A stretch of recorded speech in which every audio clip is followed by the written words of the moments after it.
Oh, what did I do here? What did I do? Oh, weird. There we go. Oh, I just had a glitch for some reason. All right. The following is a presentation of WCMP Sports, local sports. And the serve just clears the top of the net. Played by the A Bombers. Q Media Group production. Into the lane and just gets the roll. Wow. Local high school sports. Oh, it's knocked out. Oh boy, 1-0. Also available for free on the WCMP mobile app or on the Q Media Group YouTube stream. 35, 30, 25, 20, 15, 10. He's gone! Now, to bring you the call, here's Chris Gable.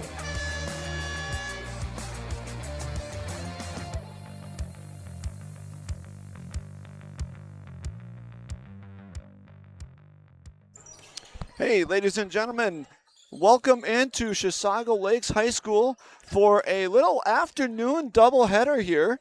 I'm Chris Gable, and Ethan Game Day Gilman is with me today to help bring you this Section 7-3A matchup here. We're going to start with the girls, Chisago Lakes Wildcats versus the Rock Ridge Wolverines, yes, there we go. And right after this one, we will have the Chisago Lakes Wildcats boys again in a battle with the Rock Ridge Wolverines. And that one's going to be an important one because they are neck and neck in the Section 7-3A standings for that one.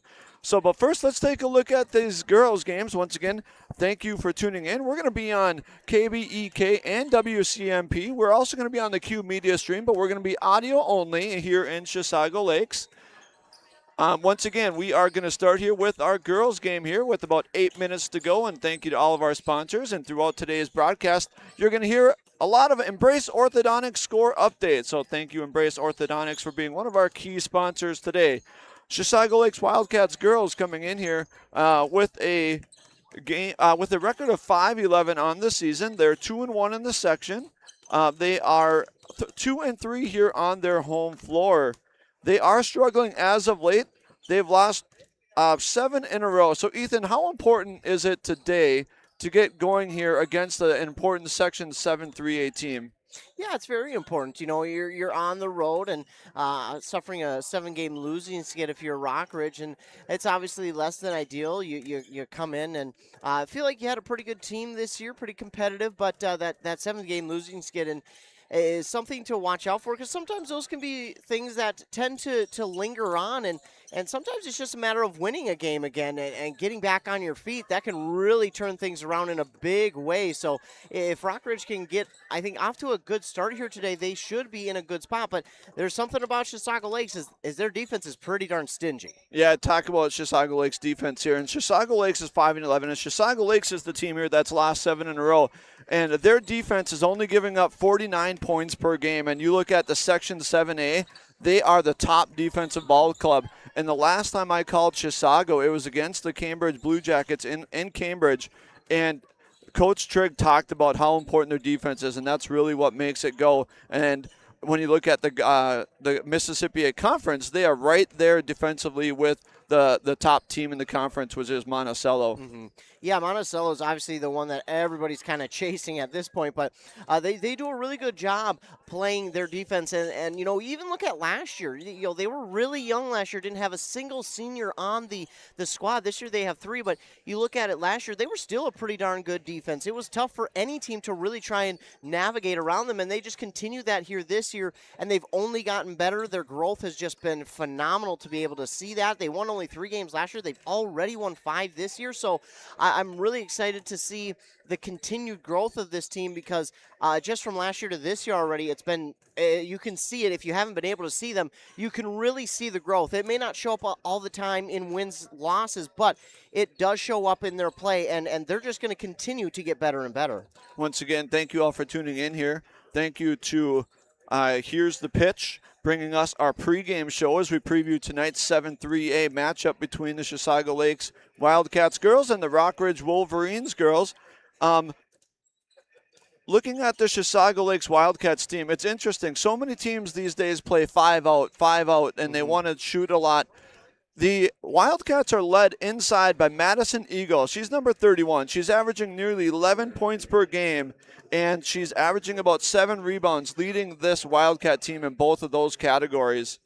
Yeah, I was able to call some games for this Wildcats team last year, and one of the things that you knew was, one, they were going to play good defense, but two, Madison Eagles was going to show up on the stat sheet, whether it be defensively with rebounds or even a block or two, or she would get the ball inside and they were trying to feed her a little bit because she was a mismatch inside, and she continues to be this year. They simply just get the ball to the player who has the mismatch, and a lot of times it is Madison Eagle. Madison Eagle, one of those younger players, but she continues to grow and exponentially grow her game as the season goes along, and it's fun to be able to watch her because a lot of these young ladies, they expect so much from themselves, and you can tell when they're not playing at the way they should be, you can tell they get a little bit frustrated, but I think it's a good thing because they know they can be better.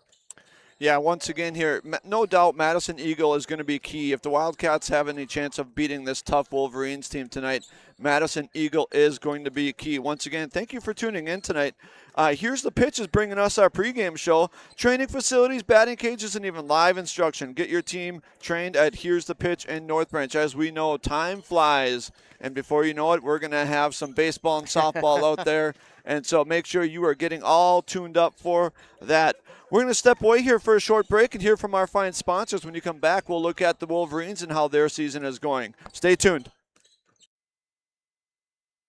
Hey, Mark, I spent about $3,500 on heating this last winter. Whoa, sounds like you need to switch to a central boiler outdoor wood furnace like I did. A wood furnace? That sounds like a lot of work. No, not really. I have my wood delivered, and with a large firebox and a central boiler outdoor furnace, I usually just fill it once a day. Whoa, that sounds great. I heat my domestic water, garage, and I'm saving a ton of money every year. Well, where do I get one? Northland Boiler Sales is your local central boiler sales dealer. Visit northlandboilersales.com. ECE Fiber is built by your community for your community. Work, play, and stay connected to what matters most. We offer affordable home and business packages with no hidden fees and 24/7 support. ECE Fiber, easy to use, simple to set up. That's a cooperative difference. Visit orderecefiber.com. That's orderecefiber.com today. Hey there, Brad from Lee's Pro Shop here. Are you ready to show off that school pride? Lee's Pro Shop is your official letter jacket supplier, and we're here to help you celebrate every touchdown, goal, and win. We got everything you need to create a perfect letter jacket that tells your story. And for a limited time, when you come in and mention this radio ad, you get $10 off your letter jacket. That's right, $10 off. So come in, let's start to tell your story. Lee's Pro Shop, where the passion for sports begins. Good evening, everybody. Welcome back in here. I should say good afternoon, everybody, as we are going to have a 4 o'clock tip here from Chisago Lakes. We are bringing you a doubleheader here on WCMP and also KBEK. I'm Chris Gable. With me today is Ethan Game Day Gilman. And we're going to start this off here in about 2 minutes here with the girls' Section 7-3A game between the Wildcats and the Wolverines. Taking a look at the Rock Ridge Wolverines here. They are coming in with a record of 11-5. They're currently number 1 in Section 7-3A, and they're 3-0 in the section. They are 5-3 on the road. They also have a 5-2 record, and like we talked about, Ethan, this is a team that's really setting the stage for a state tournament run. Yeah, they have a very talented roster coming into this year, and you and I just kind of discussed on the break how talented this roster is, but how they've scheduled this season, knowing the talent that they bring in. They are scheduling some of the, if not the top teams in the state, Alexandria being one of the Mountain Iron Buell, Becker's on their schedule as well. So this Rockridge team knows that they have a lot of talent, and they know that, hey, if we want to make a deep postseason run, one of the things we're going to have to do is face some tough teams in that state tournament. Well, what's a better way to face those tough teams and beat them than, well, just playing them during the regular season? And that's exactly what they did. And this roster so far has done a really good job. 11-5. They're 2-2 in the Lake Superior Conference, which is, maybe as talented of a conference in the state right now. You've got Rockridge in there, then you got Hermantown, Duluth Marshall, and then another one of the top teams in there who's a AA school in Proctor, who's 7-1 and 13-5. So it's not just the section that they play in and the teams they play in that section or around the state, but their conference as well is extremely stacked. yeah, when you're setting this kind of schedule up for your season, you are planning to go deep, deep into the playoffs. There's no doubt about it. Once again, that was our pregame show here, brought to you by Here's the Pitch. So Here's the Pitch. Thank you for being one of our sponsors. And we have about 29 seconds to go here in pregame on the Embrace Orthodontics scoreboard. We're going to step away here, and when we come back, we'll have our lineups and our tip. Stay tuned, everybody. Here's the pitch. Here's the pitch in North Branch, the area's premier indoor batting cages and training facility. Coaches, when you need space that's air conditioned or heating with enough room to get in some team training, book Here's the Pitch. Fixing swings, catchers using the state-of-the-art machines, breaking in bats, whatever the team needs to dominate next season. Let Here's the Pitch elevate their game. Here's the Pitch in the North Branch Outlet Mall. Your journey to smile with your forever starts at Embrace Orthodontics. The team at Embrace is committed to providing world-class care and a remarkable orthodontic experience. Choose between custom Light Force braces or Invisalign clear aligners with locations in Pine City, Lindstrom, and Cambridge, and a plan to fit your budget, whether you have insurance or not. Embrace Orthodontics will make your smile journey comfortable, convenient, and customized just for you. Visit EmbraceMN.com today to find out how to set up your free exam. EmbraceMN.com. Embrace Orthodontics, a smile you will embrace forever. Honeymoon, here we come. Where's our car? It's been stolen. We'll call our insurance agent. I'm right here. Oh, hey, Jen. You got our invite. Love the dress. Are we covered for this? Of course. That's why you chose auto owners. We work together to get the right coverage. So when the unexpected happens, you know you're covered. That's simple human sense. Your local auto owner's agent is Pine Insurance Agency. Visit them at pineagency.us today. pineagency.us. Arrowhead Transit, your community, your ride. Arrowhead Transit is proud to support this station and bring you reliable public transportation in your community. Whether you need to get to work, school, or the doctor's office, our friendly drivers and comfortable buses are here to serve you. We're committed to connecting communities and making transportation accessible for everyone. Arrowhead Transit is your community partner in getting around. Arrowhead Transit is a supporting sponsor of the station and is dedicated to supporting our local communities.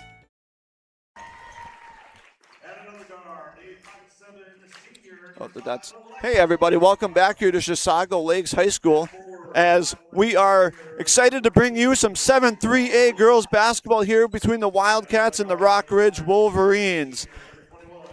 I'm going to send it over to Ethan for our starting lineups. Yeah, we'll start with the visiting Rock Ridge Wolverines. Starting for them will be number 3, Maija Lampa. Then number 5, Lexi Lampa. Then number 14, Jacinda Wilcox. Number 21, Allison Anderson. And number 24, Liz Foltz. On the other side for your Chisago Lakes Wildcats, it will be number 14, Annika Smith. Number 20, Kayla Larson. Number 24, McKenna Thorson. Number 30, Rayanne Goring. And number 32, Mariana Cooksley. You got only 3 seniors on that Chisago Lakes roster, and all 3 of them get the start here tonight. So pretty darn cool for the Wildcats. Yeah, we talked earlier about how good defensively this team is, and Kayla Larson here is the key defensively. She leads the team in steals. She's got 39 steals on the season. So, you know, Madison Eagle comes off the bench, but she leads this team in scoring, and she changes the game when she comes in the ballgame down in the post.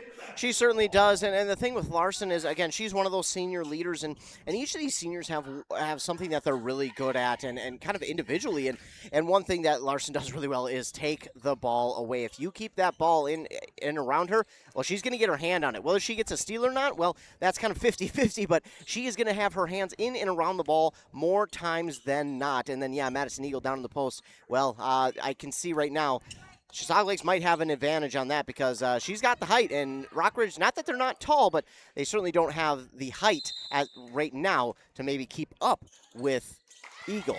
And here's our tip. We have the Wolverines control the tip, and they turn it over as Lampa. We have like 3 Lampas on the roster here for the Wolverines as Lampa throws it out of bounds to nowhere. And here comes the Wolverines in a 2-1-2 press. Wildcats get it inbounds. This is Gehring. Got it up the court here. This is Larson trying to set up the play. Gehring on the left wing, back to Smith at the top of the key, and we're going to have a travel call here as they're just trying to run like a little weave at the top, and just the pressure, I think, got to him there.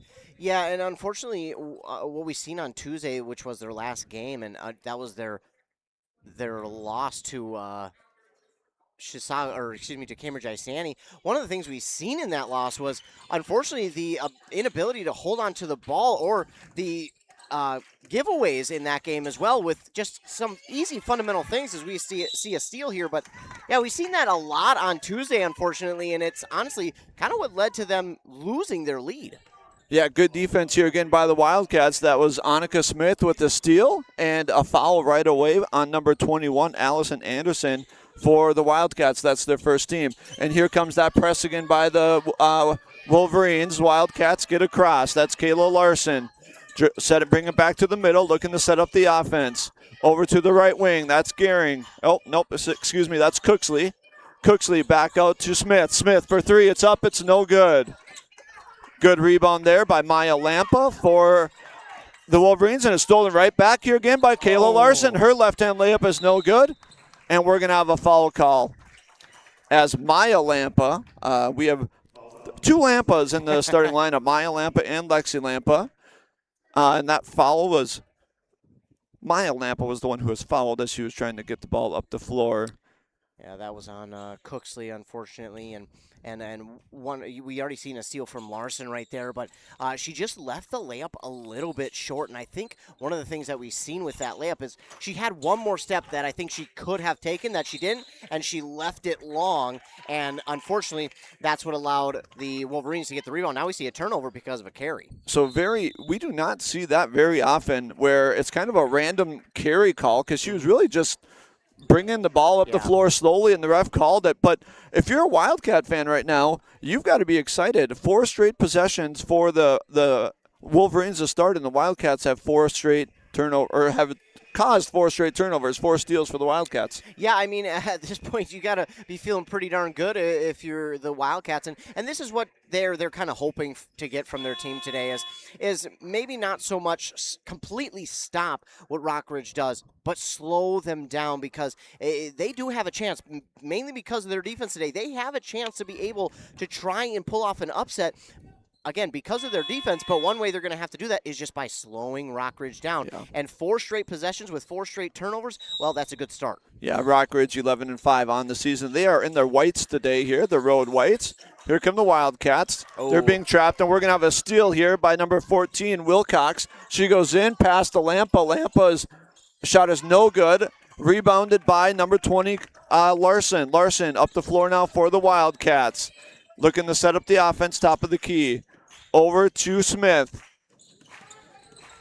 This is Cooksley at the top of the key. Almost stolen away by Lampa. Cooksley puts up the free throw jumper. It's no good. Rebound goes to number 24, Foltz, for the Wolverines. And here they want to run. Yeah, I like that idea from Cooksley. She just picked it up, took it right from the free throw line, but unfortunately came up just short. 3-point attempt here by Foltz. It's an air ball. Rebounded by Larson. And here come the Wildcats. They want to run. And we're going to get a foul there. You saw it, little late whistle there. We're going to have a foul on Wilcox. Kind of just shoved Larson as she was running up the floor.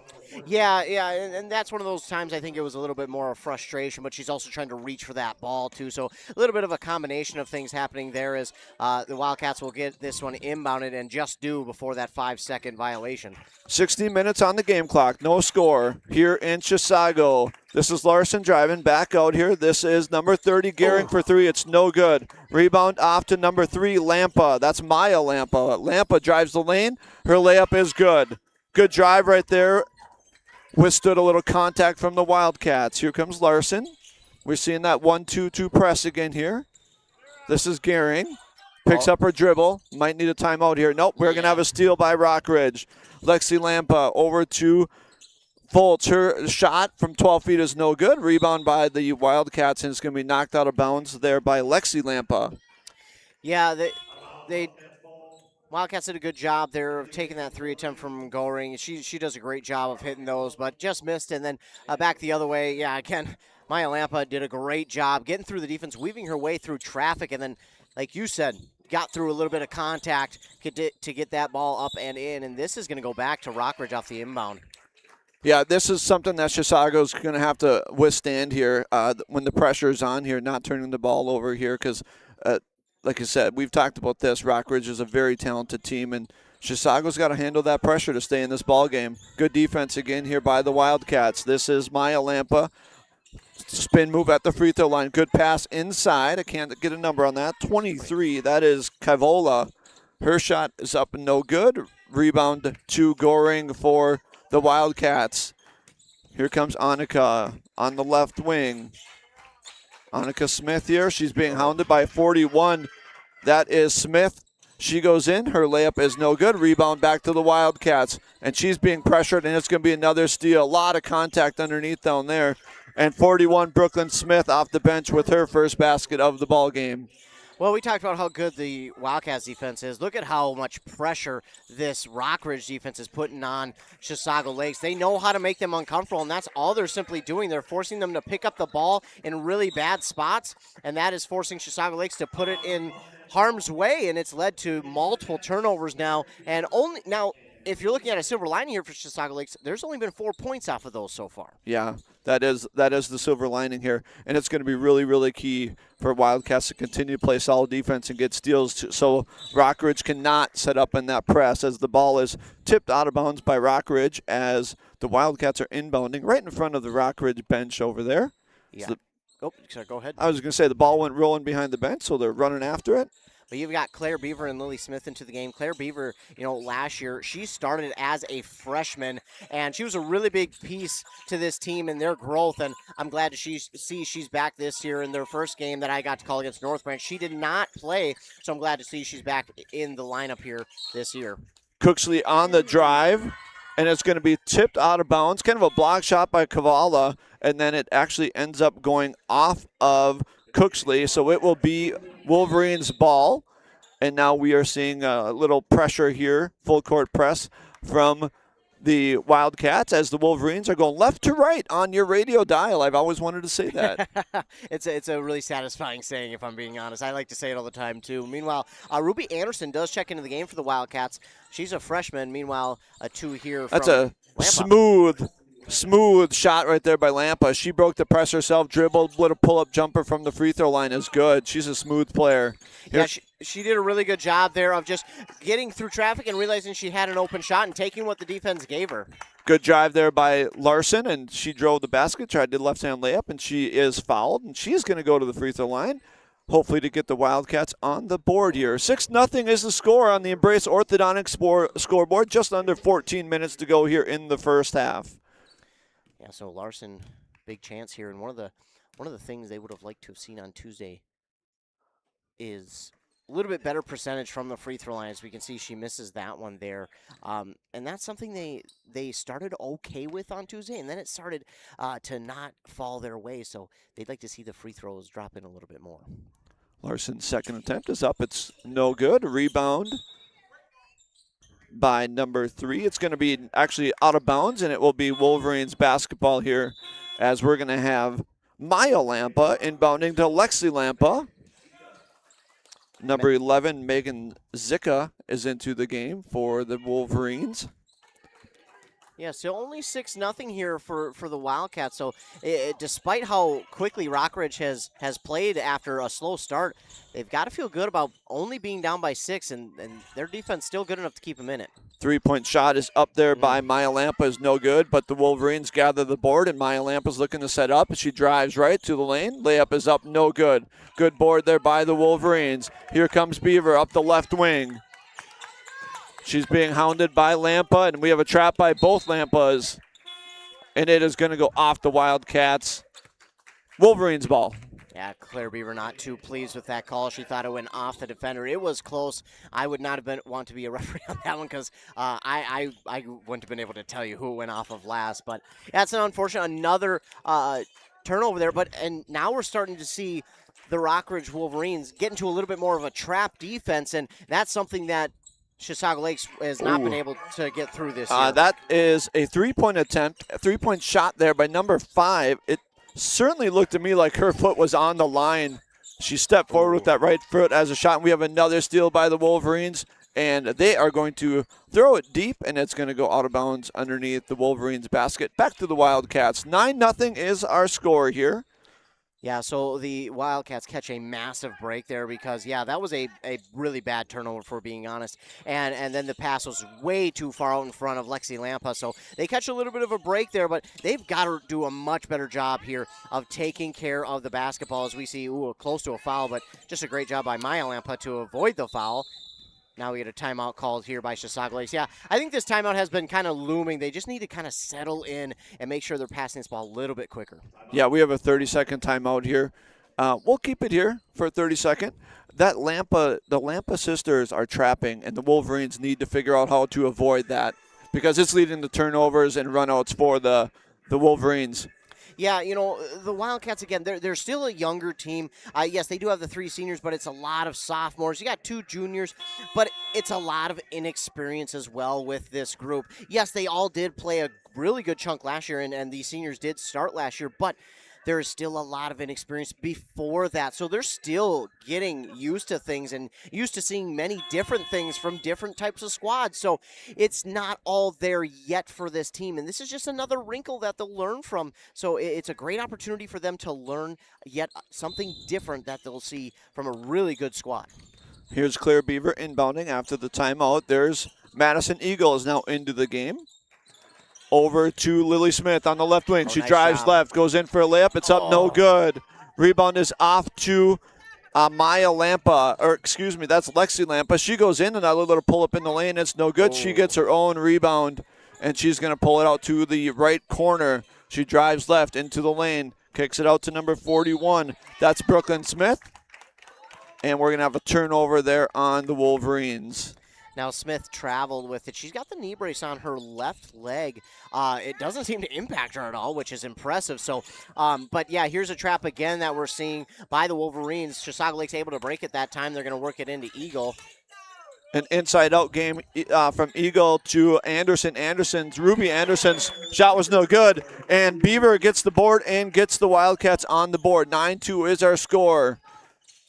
Yeah, just a good-looking rebound there. And then we're going to get an and one. Yep, an and one here for Smith. She dropped it in and was fouled, so now she'll possibly get a three-point play here.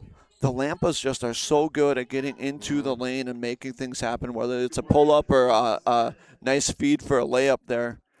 Yeah, and obviously sisters, and they appear to be twins, and that connection is just, it's on point, and you got to imagine the work that they put in, whether it be off-season, during the season, in the summer, wherever they do it. They have it, and there's not much that is interrupting that connection right now. Well, we just saw Maya Lampa come out, and here comes Sophia Lampa into the ballgame now, number 22 for the Wolverines. Here come the Wildcats. This is Larson. Larson has done a nice job when she's been in the middle of breaking that press.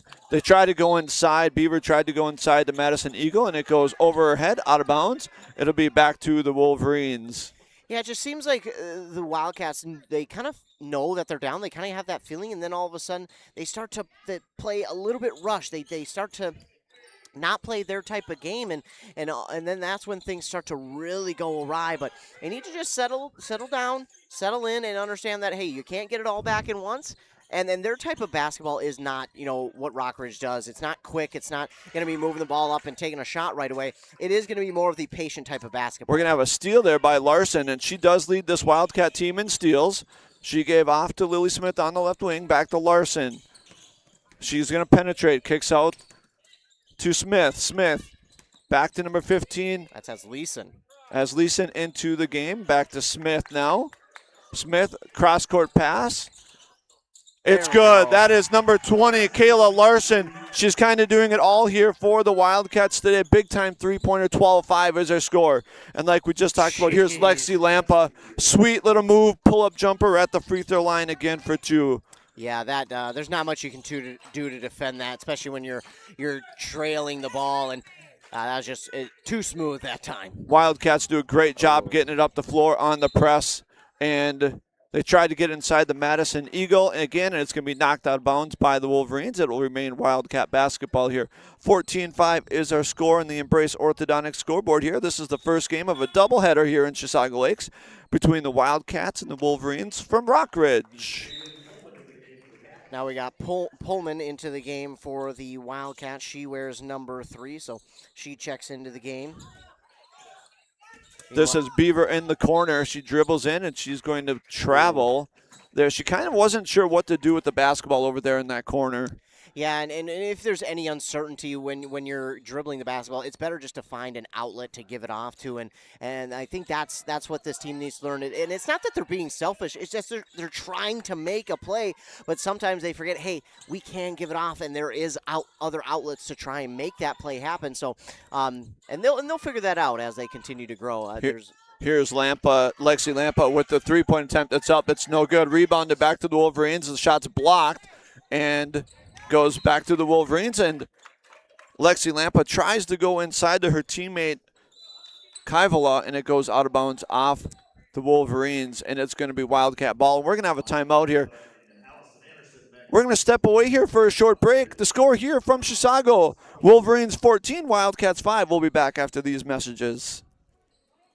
If you're gonna stop and fuel up, you might as well stop at your Pine City Freeway Holiday Station store. And if you need a little something for that party, right now save on Rice Krispie Sheet Treat, just $14.99. Sweet Chaos Drizzled Popcorn are just 2 for $8. Snack Time Frosted Pretzels only $5.99 each. Ghirardelli Milk Chocolate Snowmen are just $7.99. And Shirley Temple 7-Up 12 packs, 2 for $12. Fill up, load up, and save at your Pine City Freeway Holiday Station store today.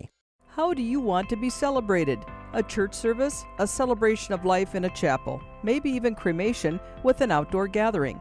Many of these things can be taken care of ahead of time and can be affordable. Methvin Funeral and Cremation has the resources and expertise to help you plan ahead. Learn how you can make the decisions now that will make things easier for your family in the future. Methvin Funeral and Cremation in Mora, Hinckley, Isle, and Sandstone, or find them online at methvinfuneralhome.com. Welcome back here to Chisago Lakes as the Wildcats just beat the Wolverine press. There's Beaver out to Eagle for 18-foot jumper. It's up. Oh, just off the rim. Wildcats in there battling for the rebound. That's Beaver. It runs out to the Wolverines. This is Foltz.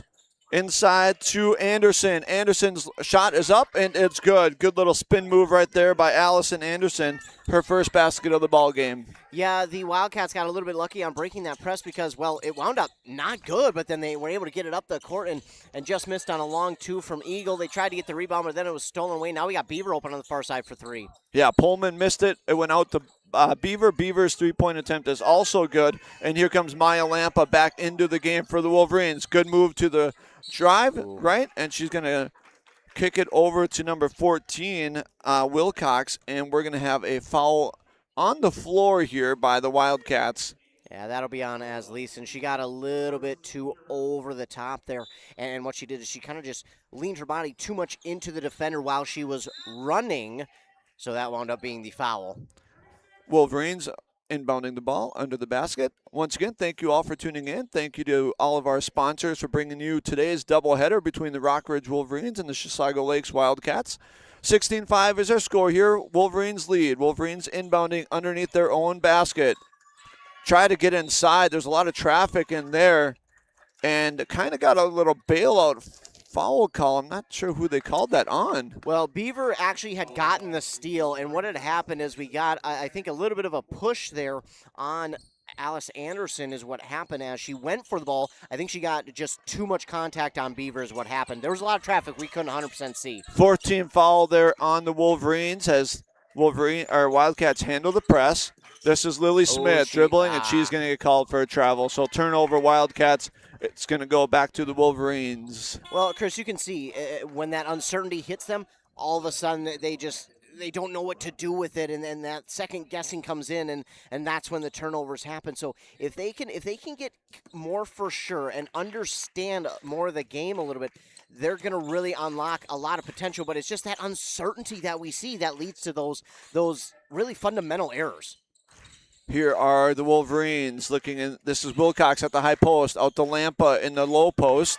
Good steal again there by the Wildcats. And here comes Beaver, dribbling up the right side.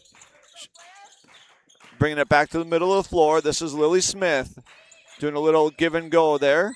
This is Pullman to the left corner to Beaver. Beaver inside to Eagle. This is what they want to do. Eagle is good. Good pass right there. Inside post play is not something you see, but Eagle can do it. Yeah, they had to force that one into her a little bit, and she had to go up and get that one, but she did a really good job of concentrating, pulling that one in, and then dropping it in for two. That's a tough play there for Eagle because that pass had to be lobbed in. That's a really good pass, too. So it's a really difficult play there just overall, but they did a really good job of converting that into points. Yeah, you can see the Wolverines have definitely scouted this team, and they know that they want to get inside the Eagle. So when you saw that lob pass, you saw the weak side defender coming over to try to stop that pass. Yeah, and they did a good job of getting there, but Eagle just, again, she's the mismatch. She is got the height on everybody here, and how a lot of teams have been able to dissolve that really is just by double teaming her, and then, well, Chisago Lakes is forced to go elsewhere. But when you get passes like those that are good enough and lobbed high enough, just perfect placement, I mean, that is exactly what you need to do in order to get that ball to who you want to, especially when the coverage is there like it has been for Rockridge. But really good job that play. 8 minutes to go here in the first half. Wolverines with the ball. Good passing inside. They just haven't been able to convert. And there's another miss inside by Wilcox and another rebound and a steal back to the Wolverines. There's Wilcox getting the steal over to Lampa. Lampa's little mid-range jumper is good. That's Lexi Lampa with two. I mean, Rockridge is just relentless on getting to the ball. It is really impressive at how relentless they are at getting to this ball. And we're going to see a trap. But good job there by McKenna Thorson to get out of that trap. There we go, back inside to Eagle. Her layup is no good. A lot of contact, little block on the play there, and it will remain Wildcat basketball. Good possession there, good quick passing to avoid the trap. You do not want to be trapped by the Lampa sisters. You're in big trouble when that happens, as we've seen here tonight. Here are the Wildcats inbounding. Eagle on the right corner, excuse me. This is Thorson at the top of the key. The pass gets tipped by Lampa. Here's Pullman over to the right wing. Here goes Beaver driving in, gets inside to Eagle. Eagle up, it's good. Really smart play on that far side by Beaver. She was in a little bit of a bad spot, but she knew, hey, one-on-one underneath with Eagle, that's my matchup every single time, and Eagle did a good job to get through the hands and put that one up and in for two. Foltz on the right wing for the Wolverines. Inside to Wilcox at the high post. Wilcox gets it in low to 23 Kavala, and now we got a trap in the corner. And we're going to have a jump ball. Wildcats giving the Wolverines a little taste of their own medicine there with that trap. Well, what happened is Eagle. Eagle got in the way, and there is no chance to get around her a lot of times. She is such a good defender when she is set, and she was set that time. She knew exactly what was coming from the Wolverines, but we see it not pay off because it's turned right back over. And it's a steal for the Wolverines. Again, another bad pass there from Chisago Lakes, unfortunately. And here come Lampa to Lampa, left corner three. It's up, it's good. That's Lexi Lampa. I believe that is 12 points now. 2 threes on the game for Lexi Lampa. She is an incredible ball player here. Yeah. Smooth. Here's Beaver just crossing half court, and she's going to be trapped. Ooh. We're going to have a jump ball. Nope. Yep. We're going to have a jump ball here between Lampa and Pullman for the Wildcats. Yeah, well, what happened is Beaver was getting into that trap. Then she gave off to Pullman, and Pullman was right next to the trap, which, you know, Lampa sisters are just way too smart and way too skilled to not get to that one, and they did. And, well, it was too easy there for both of them. And, I mean, when you're that close, you've got to find a different outlet, and that's, again, unfortunately, we're beating a dead horse a little bit, but you've got to find somewhere else to go with the ball. Wildcats coming out here in a little zone, they really need to keep Lampa out of the lane, as we've got Lexa Lampa out to Maya Lampa for three. It's no good. Rebound to Eagle, and she's just being hounded, and we're going to have another jump ball. Well, the possession arrow favors their way, so they'll get it back, and that's one of the things, though. If you're Chisago Lakes and you get the box out like they just did, and you get the rebound, you have to hold on. You cannot give Rockridge a chance to tie this one up. As we see a steal off the inbound by Lexi Lampa. And here's Maya Lampa layup, and that's good. Her second basket of the game. 4 points on the game for Maya Lampa, and here comes the press again. It's just relentless here. Here's 30. This is Goring over to Larson. Inside. Oh, they had Eagle wide open, just out of her reach, and it's going to be another turnover. 23-9 here is our score with 5:30 to go here in the first half from Chisago Lakes. And they really got that set up because they broke the press that was on, and they got the ball up the court quickly. But then they just saw Eagle open, and I think it was a case of she's open and we want to get it to her, and it was just a little bit too much adrenaline kicking in, and they overshot it. Excellent ball movement here. Good interior passing. That is Smith to Kavala for 2. Goring got away with a little bit of a foul that time, and I don't think they called it because she made the basket. Here come the Wildcats. So that's at the high post. That's Oslison. Good drive right there by Larson, who's going to kick out to Thorson, and we're going to have I think they're going to get a foul on Smith over there. Got a little too physical there with Larson. 4:56 to go here in the first half from Chisago Lakes. Thank you all for tuning in on KBEK or WCMP or on the Q Media stream with audio only. We appreciate all of your support. Here's Larson, top of the key. She's being hounded by Maya Lampa, and we're going to have a steal. Oh, they could. Ball gets tipped, and here comes, this is Kavala for Rockridge, and we're going to have a 3 by Maya Lampa, and it's good.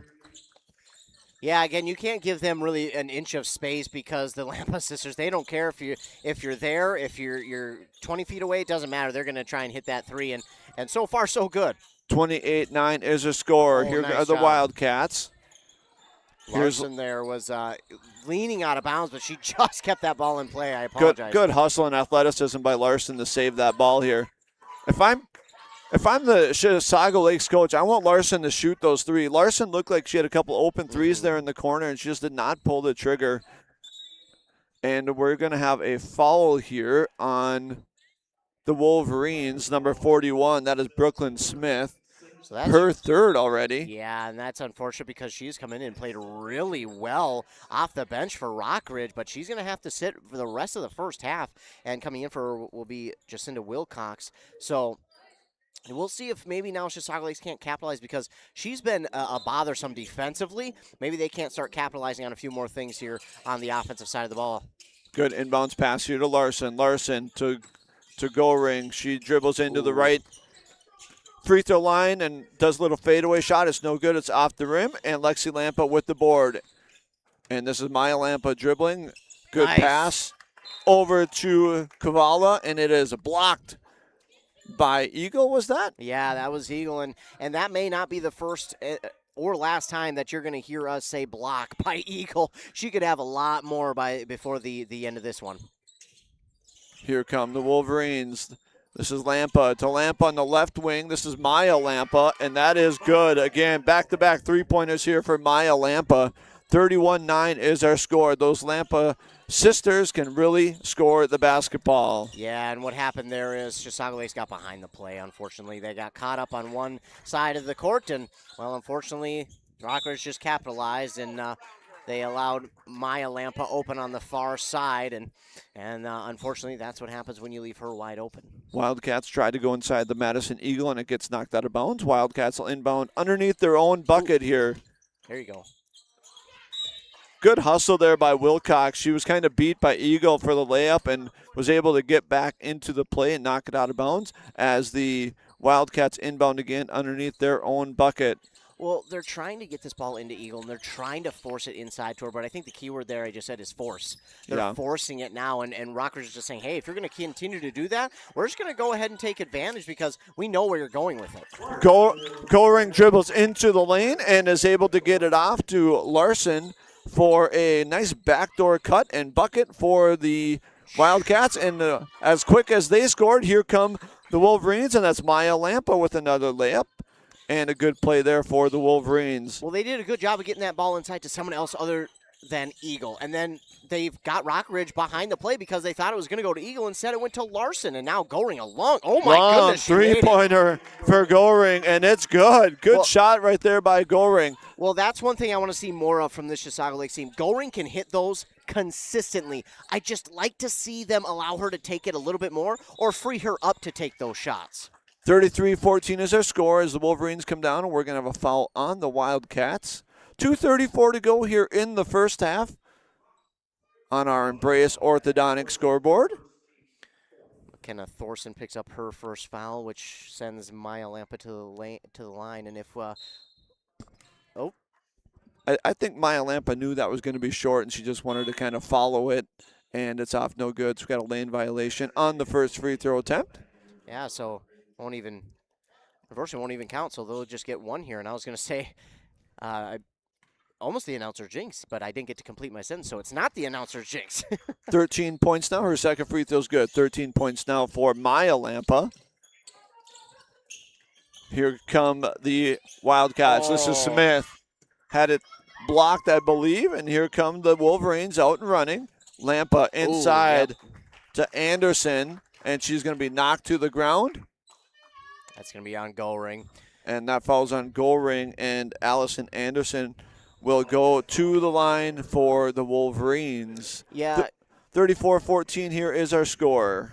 Goring did a good job of following the ball, but unfortunately for her, the pass to Allison was almost too close, and that wound up allowing her to get that or draw the foul. And it was still a good defensive play, though, by Goring.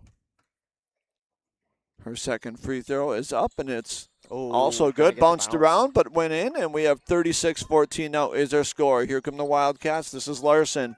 Back to Thorson. Over to Goring in the corner. Here's Larson. A three-point attempt here by Cooksley. It's up. It's no good. And that's another rebound by Maya Lampa. Maya Lampa, the Lampa sisters are not tall, but they are so athletic and grab a lot of rebounds and kind of do it all here. And here's number 22, Sophia Lampa for three. It is no good. Good hustle there by the Wolverines to run down the rebound. That was nice. Allison Anderson.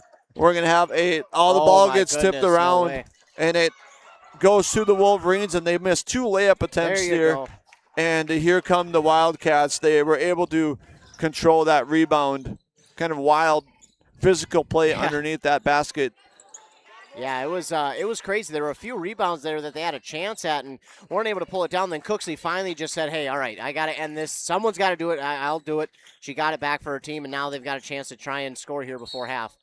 Cooksley drives, and she was defended by two girls, and one of them kind of moved, and she kind of lost her balance, and we're going to have a travel there on Cooksley. And here come the Wolverines. This is Maya Lampa running the show here for the Wolverines. Yeah, that's unfortunate for Cooksley. Screen by Wilcox, and she's going to pull up for three. That's Maya Lampa again. That is such a pretty shot. Her third three of the first half, and 39-14 is our score. Yeah, it's hard to believe that it looks so clean and it looks so easy too, as Goring gets through a double team. But yeah, she just makes it look easy out there.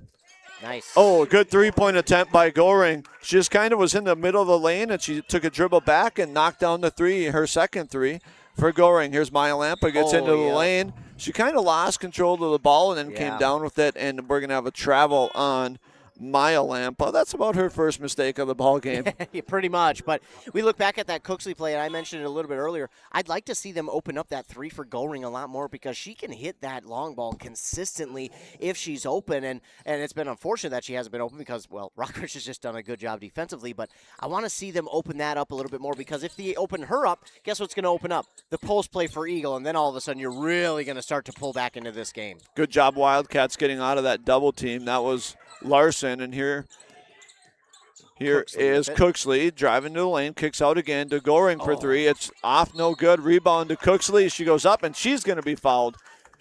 Good play right here for the Wildcats. With 20 seconds to go here in the first half, Cooksley will go to the free throw line and looking for her first points of the ball game. That foul on Wilcox, and it's her second. First attempt is up, and it is good, and Mariana Cooksley's on the board for the Wildcats. 39-18 is our score here from Chisago Lakes here for 7-3A girls basketball.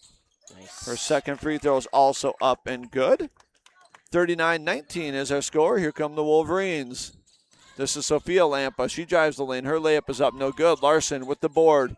Here come the Wildcats looking to run. Looks up the floor. Nice. This is Thorson. Back to Larson. Larson for three. It's no good. Just a little bit long. Rebound by Cooksley. She goes up. It's her shot is no good, and that will be our end of the first half. Here from Chisago Lakes at halftime, our score is 39-19.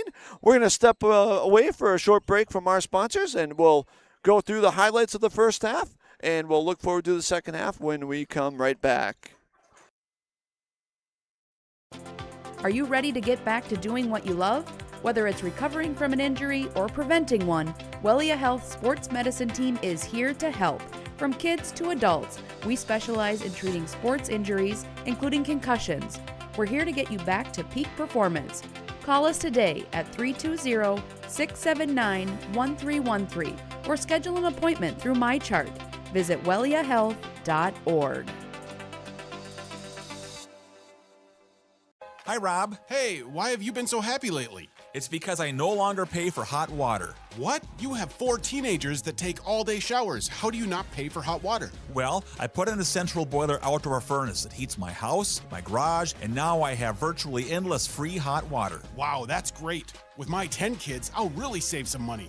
Where do I get a furnace? Check with your local central boiler dealer, of course. Northland Boiler Sales, your local central boiler sales dealer. Visit northlandboilersales.com.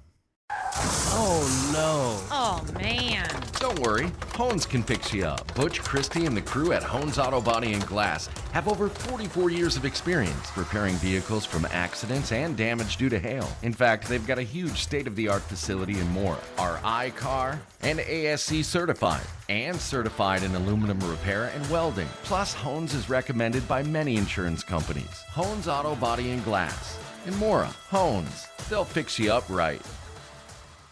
Your journey to a smile you'll love forever starts at Embrace Orthodontics. The team at Embrace is committed to providing world-class care and a remarkable orthodontic experience. Choose between custom Light Force braces or Invisalign clear aligners. With locations in Pine City, Lindstrom, and Cambridge, and a plan to fit your budget whether you have insurance or not. Embrace Orthodontics will make your smile journey comfortable, convenient, and customized just for you. Visit EmbraceMN.com today to find out how to set up your free exam. EmbraceMN.com. Embrace Orthodontics. A smile you'll embrace forever. Here's the pitch. Here's the pitch in North Branch, the area's premier indoor batting cages and training facility. State-of-the-art pitching machines for softball and baseball. Rent cages with machines or bring your own pitcher. Here's the Pitch also offers instruction from experienced players. And Here's the Pitch has enough room for coaches to bring the whole team for training. Here's the Pitch in the North Branch Outlet Mall. Finding that missing shin guard. Remembering whether it's a home or away game. Getting the right kid to the right playing field on the right day. Why are simple things sometimes so complicated? Thankfully, with auto owners, insurance doesn't have to be one of them. We work with independent agents who keep insurance simple so you can worry about more important things, like not being that fan. Oh, come on, ref. That's simple human sense. Your local auto owner's agent is Pine Insurance Agency. Visit them at pineagency.us today. pineagency.us. Stay connected with ECE Fiber. Get fast, reliable internet for your work-from-home needs. No more lag during virtual meetings. Manage your account easily with the ECE Fiber mobile app. ECE Fiber. Simple, local, reliable. Visit orderecefiber.com. That's orderecefiber.com. When was the last time you had a professional tune-up for your home or business furnace? 1 year? 5 years? Or maybe it's been so long that you don't remember. When it's time to winterize your home or business, your routine isn't complete without a furnace tune-up from Dale's Heating and Appliance. A tune-up from Dale's will keep your furnace running at peak efficiency so you can keep warm all winter. Don't wait and avoid costly repairs. Call Dale's Heating and Appliance at 320-629-3531 or contact them online at dalesheatingandappliance.com. Mom's Parkside Cafe in Pine City proudly serves breakfast skillets, scratch-made buttermilk pancakes, famous big cookies, and bread pudding with homemade caramel sauce. Enjoy home-style hot sandwiches made with real mashed potatoes and gravy. Voted Pine County's best breakfast, best lunch, and best soup and salad. This quaint cafe is owner-operated with a small-town feel. Stir in family and a sprinkle of hard work to complete the recipe for this award-winning cafe. Order up! Mom's Parkside Cafe. Open Monday through Friday, 8 till 2, and weekends 7 till 2. Need a prescription or medication advice? Wellia Health's community pharmacies in Mora and Pine City are open Monday through Friday from 8:30 a.m. to 6 p.m. and on Saturdays from 8 a.m. to 1:30 p.m. Our friendly pharmacists are here to answer your questions and to help with prescription transfers. Call us at Pine City 320-322-5141 or Mora 320-679-3999 or visit welliahealth.org. Welcome back here to Chisago Lakes High School. We are at halftime of the first game here of our doubleheader.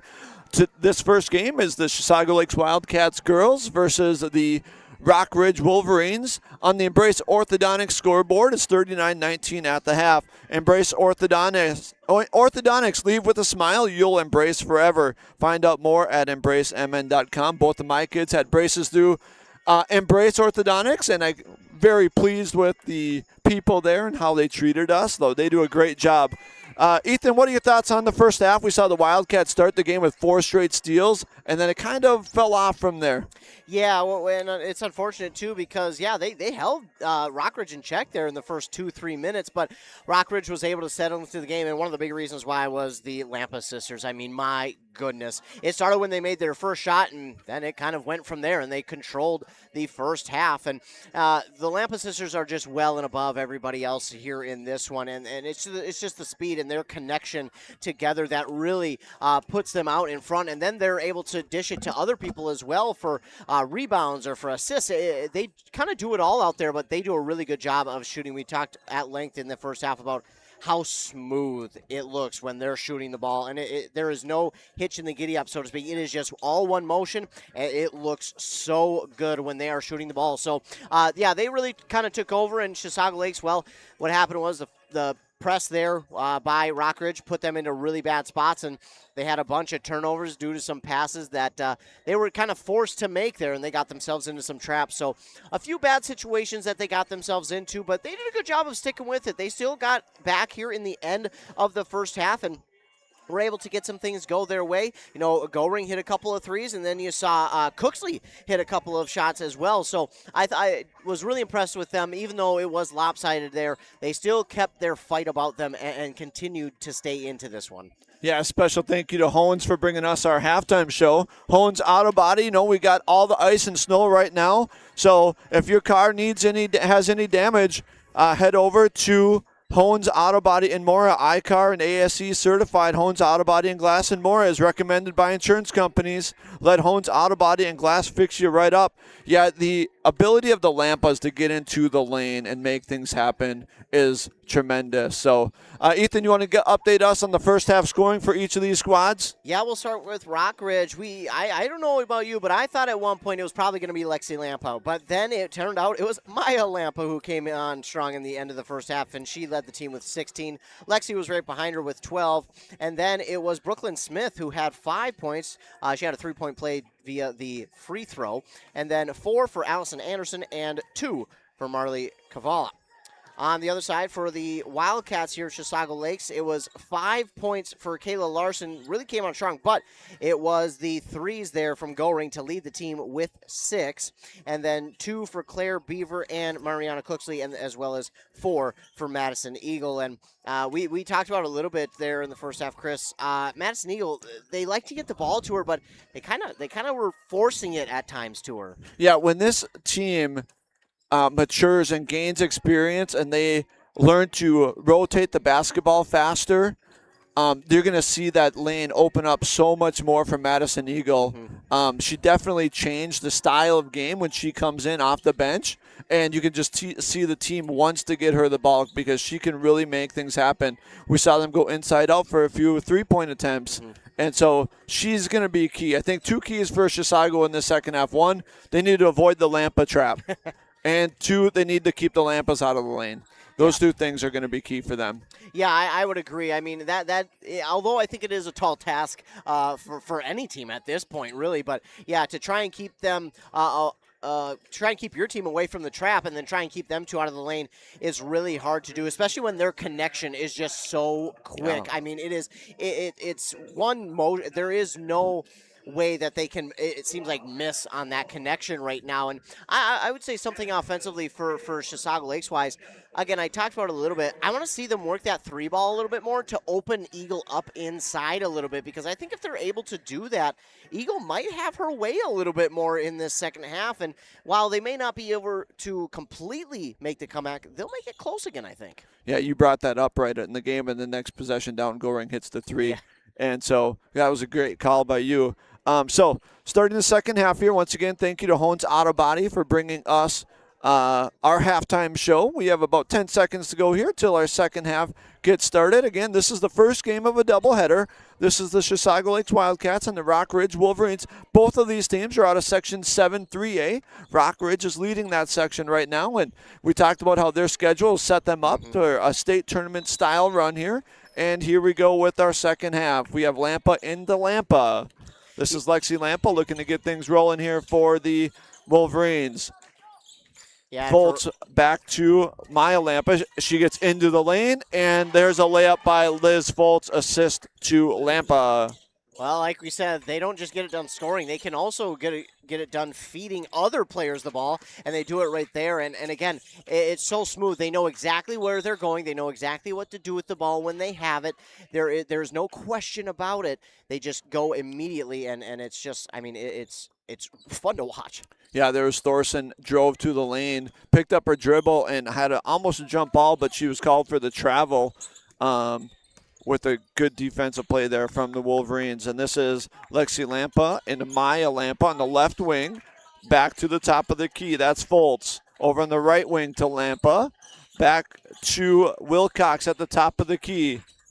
And here is another three-point attempt for Maya Lampa. It is no good. It goes off the rim, over the backboard, and is going to be out of bounds over to the Wildcats. I think that's only the second shot all game one of the Lampas has missed. Yeah. I don't think they've missed much. I was thinking the same thing. That was her first three-point miss, so she had 3 in the first half. Here's Kayla Larson over on the left wing to Smith. Back to Larson at the top of the key for the Wildcats. Here is Cooksley. Cooksley, little pull-up jumper from 18 is long. Rebound to the Wolverines. I like that play there by Cooksley. Nice spin move to get inside the defender, and then she realized, hey, I've got an open look. Why not just take the shot? And good idea, just couldn't quite get it to fall. Anderson at the free throw line, kicks back out to Wilcox. This is Lampa on the left wing. She goes baseline, kicks it out to Anderson. Anderson's two-point shot is long. Rebound is off to Cooksley. Good rebounding right there by Cooksley. She came in out of nowhere, and she was determined to make that rebound. She got in front of her own teammates to get it, but she was just so determined to get that rebound, and she did a good job of holding on to it as well.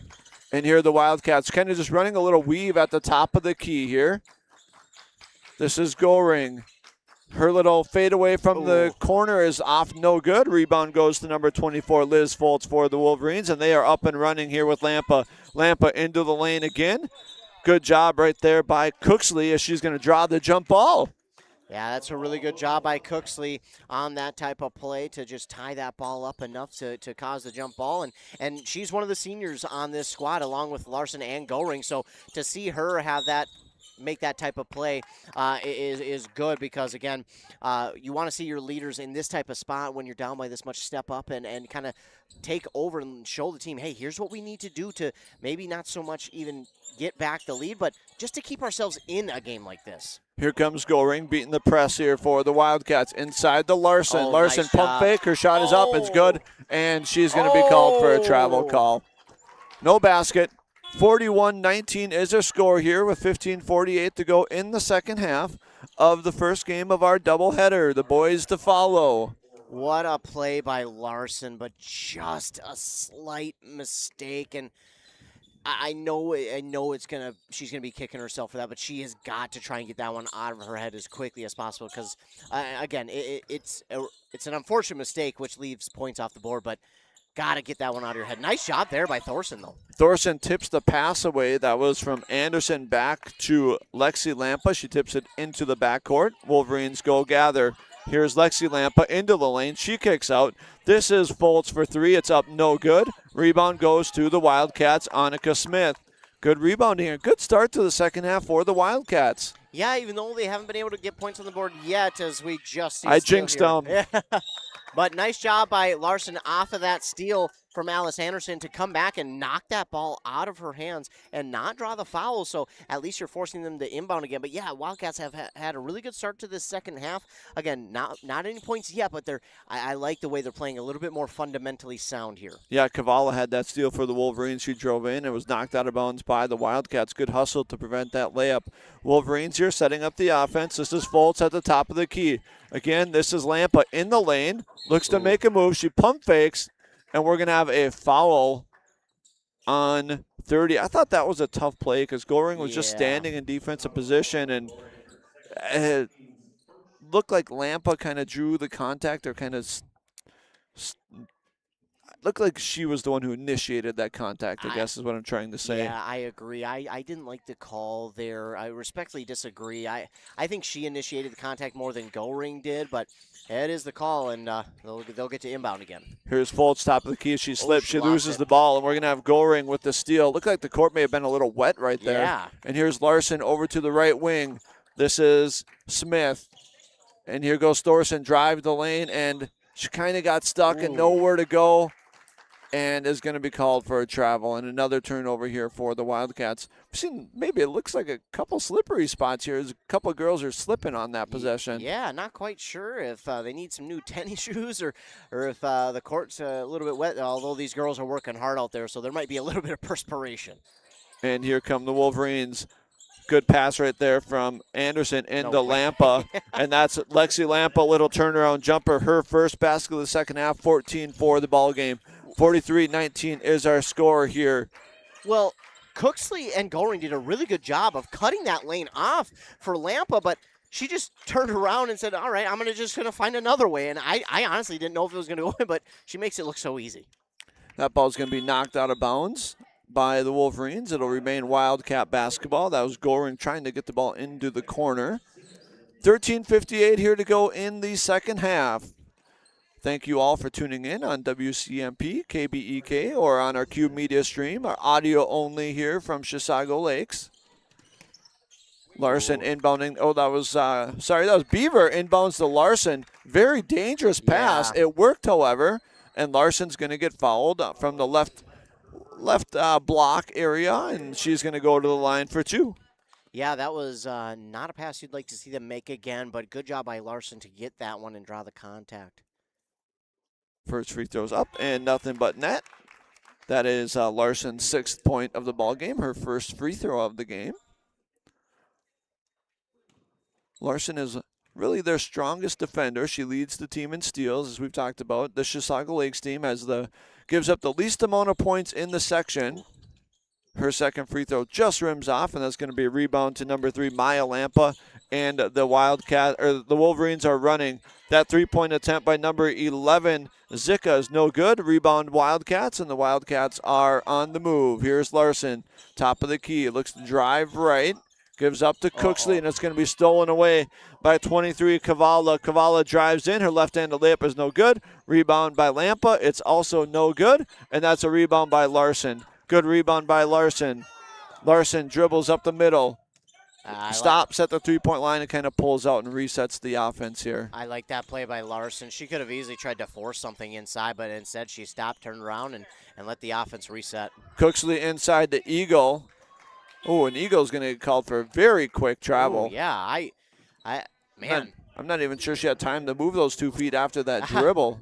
I didn't think so. I thought she had only, that's a quick whistle on that one. 43-20 is our score here in Chisago Lakes with 13:05 to go in the second half.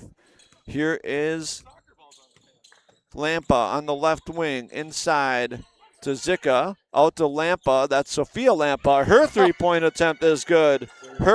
Sophia Lampa's first basket of the ball game. Well, they can all get it done, as they just showed. It's not just the two of them. It's also Sophia who can get it done. But nice back up the court here by Chisago Lakes. Nice pace, but I like them settling things down. 46-20 is our score. Wildcat basketball. Oh, no. Here's Larson at the top of the key. and they draw a foul, but Eagle may have gotten her finger jammed badly. She had to pull up from going inside, and she grabbed that finger immediately. Yeah, she's still shaking out that hand over there. Yeah, hopefully she's all right. Never want to see anybody injured. Here's Beaver inbounding for the Wildcats. Gives it to Eagle at the top of the key. Gives back to Beaver. Beaver drives left into the lane. Kicks out to Larson. Here's Cooksley on the left wing. She drives left. Goes in for a layup. It's going to be out of bounds, and they're going to say it's going to remain with the Wildcats with 9 seconds on the shot clock.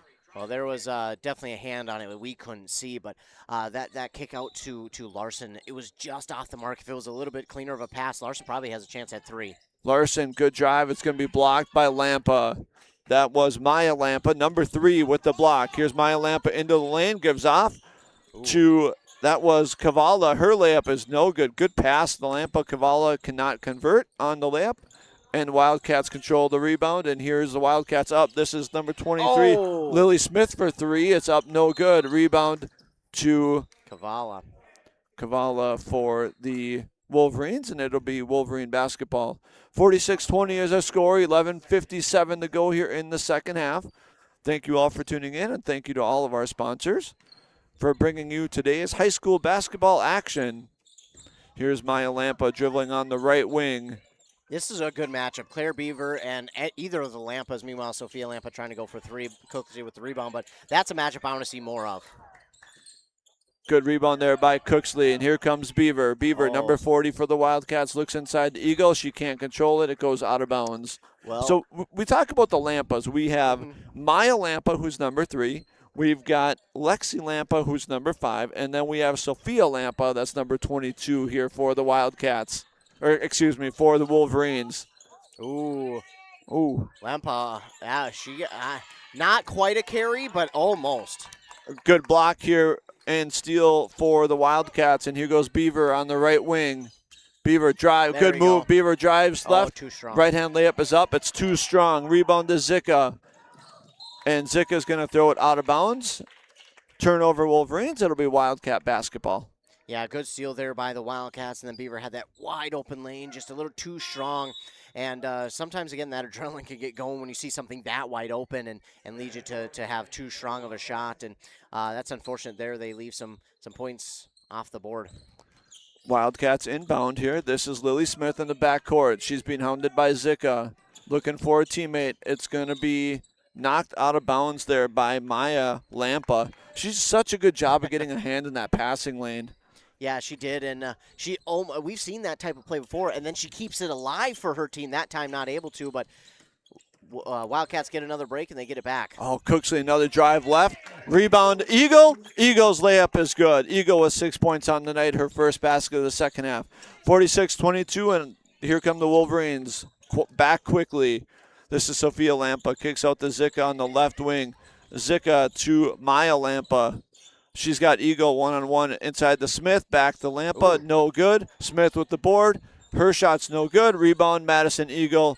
And the Wildcats will have Beaver bring the ball up the floor. Beaver over to Goring. Her three-point attempt is no good. Rebound goes to Kavala. Kavala drives, kicks it to Lampa. Her layup's good. Good left-hand layup by Maya Lampa. That's her first basket of the second half. 18 on the ball game now for Maya Lampa. For the Wildcats on that last possession, I like the 3 from Goring. Unfortunately, I think her dribbling and taking that one step back kind of threw her off her rhythm a little bit. So that's what unfortunately made her miss that 3. And then now Maya Lampa going and making a strong play on the rebound, throwing it off the Wildcat defender to keep it Wolverine ball. So really smart heads-up play there by Maya Lampa. Yeah, the Lampa's smart, athletic, skilled ball players here. As you see, Lexi Lampa with a sweet dish to Wilcox, and that's a left-hand layup is good for Jacinda Wilcox, number 14 for the Wolverines. Her first basket of the ball game. Here comes Goring into the front court. Long pass, dangerous pass. Yeah. And another dangerous pass is going to be stolen by number 24, Liz Foltz, and her layup is good. And we get a timeout by Chisago Lakes. they understand that it's getting a little messy right now, so they just want to get the team back and corral them and tell them, hey, let's relax and settle down just a little bit. 52-22 is their score in the Embrace Orthodontic scoreboard. We're going to step away for a short break and hear from our fine sponsors. Arrow Building Center in Siren is your leading name throughout the Midwest with trusted brands for your building supplies and services. Arrow Building Center has been providing contractors, homeowners, and do-it-yourselfers with quality products and expert service for all projects, big and small, for many decades. No matter the size of your next project, Arrow Building Center is at your service. And don't forget, free, yes, free delivery, always. Stop on by Arrow Building Center in Siren, conveniently located off Highway 70, or visit them online at abc-clc.com. A&W Restaurant Pine City is still making fresh root beer, that signature item since 1919. It's still made fresh and on-site with real cane sugar and a blend of secret ingredients. It doesn't get any better than this. Their world-renowned A&W root beer is a classic treat, and they can top it off with creamy vanilla soft serve to be known as the famous A&W root beer float. Now that's smooth, tasty, and refreshing. An American iconic A&W root beer float. It never tasted so good. A&W Restaurant Pine City. Come grab your root beer float today. Good afternoon, everybody. Welcome back again here to Chisago Lakes High School. We hope you are all staying home and are nice and warm as you tune in here to WCMP or KBEK and are enjoying the broadcast here of today's high school girls basketball action with the Chisago Lakes Wildcats and the Rock Ridge Wolverines. Wildcats with the ball. This is Beaver at the top of the key, looking for a teammate to set up the offense here. Dribbles to the left wing. This is Cooksley. She drives left. Oh, kind of a lot of contact there. Maybe a legal screen, but it works out in the Wildcats' favor as Beaver goes in, and her layup is good. Good drive right there from the left wing for Beaver. But here come the Wolverines. They're right back at it. This is Lexi Lampa into the lane. Kick out to Wilcox. Wilcox, one dribble. Turns back and heads it out to the other Lampa. Lampa drives into the lane. Good block right there. Good block by Madison Eagle, and we're going to have a jump ball. That's a really good job by Madison Eagle to plant her feet, know where the basketball player is running into, and she just says, not this time. Another block. You talked earlier, we're going to hear more blocks from from Madison Eagle, and there's another one. That shot from the free throw line is no good by Maya Lampa, and we're going to have a lot of contact here. Oh, my goodness. Wow. And we're going to have a foul on. Whoa. Foul's going to be on Madison Eagle. I'm not sure where. I thought, if anything, it was going to be called on Beaver yeah, on that's the steal, what I thought. but it didn't look like Eagle was anywhere near that play. But Madison Eagle with the foul call, and here come the Wolverines. Three-point shot is up and no good by Lampa. And that rebound's going to come off to Anderson. Anderson back to Lampa, top of the key. Gets into the lane, looks for Wilcox. And Wilcox was cutting underneath the basket, and the ball is going to go out of bounds. Yeah, she was cutting, and the ball went the other way on that play. So, unfortunate there for Rockridge. But now for the Wildcats, what you got to see here is just capitalize off of the turnover. This is Cooksley at top of the key to Eagle. Eagle looks low to the right corner. That is Lily Smith. Lily Smith dribbles to the left wing, picks up her dribble, and she is hounded by Lampa. And here comes Beaver. Drives into the baseline. Nothing there. Back out to Cooksley. Back to Beaver. Shot clock winding down. 5 on the clock. Beaver drives left into the lane, and it's going to be a turnover. Here comes Lampa. Lampa to Lampa. It's no good. That was Lexi Lampa with the layup, and that's going to be no good. And Wilcox had the rebound for the Wolverines, and she was kind of trapped by two Wildcats, and we're going to have a foul on the Wildcats. Yeah, that's going to go on Eagle. Looks like that falls on 30. Oh, excuse me. Yeah, goal ring with the foul. Ring. And we've got a line change here on Hockey Weekend Minnesota here, and the Rockridge Wolverines come in with a line change here. All 5 new players, I believe, here. Yeah, you ever been to a Hockey Day Minnesota? I not in Minnesota. No, I have not. Well, I say not in Minnesota as if I have anywhere else. No, I haven't. With the temps this year, I'm not sure this would be the one to go to. Right. As number 23, Kavala drives the lane, and we're going to have another Wildcat foul here on Eagle. Yeah, that's unfortunate. That'll be her 4th. And, you know, it's unfortunate because she's kind of almost forced on some of these fouls to kind of, well, grab the foul because of the players just getting inside and making a good cut to the basket. And she's just, unfortunately, some of these times she's just forced to make a play. And yeah, we've seen the Wolverines just get into the lane and make nice passes, and it leaves the Chisago Lakes Wildcats kind of off guard and out of sync on the defensive end, and they're kind of forced to foul at that point. 53-24 is our score, and we're going to have a drive by Beaver, and her right-hand layup attempt is no good, but she drew a foul, and she's going to go to the free throw line. So Zika picks up her second, and I like that drive by Beaver. There was some traffic inside, but I still like her thought process on, hey, even if I do pick up a foul, I can at least get myself to the free throw line and give myself a chance, as unfortunately she does miss the first.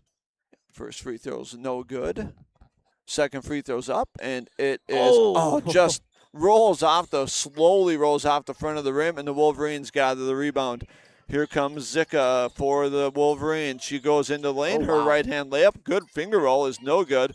Rebound by Sophia Lampa. She's number 22 for the Wolverines, and she's going to reset the offense. Over on the right wing, we got all new players in here. This is 44. That's Alice Johnson. Top of the key, over to Sophia Lampa. She launches a long three.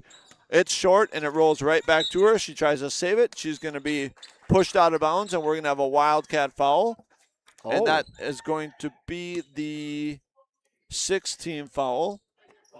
And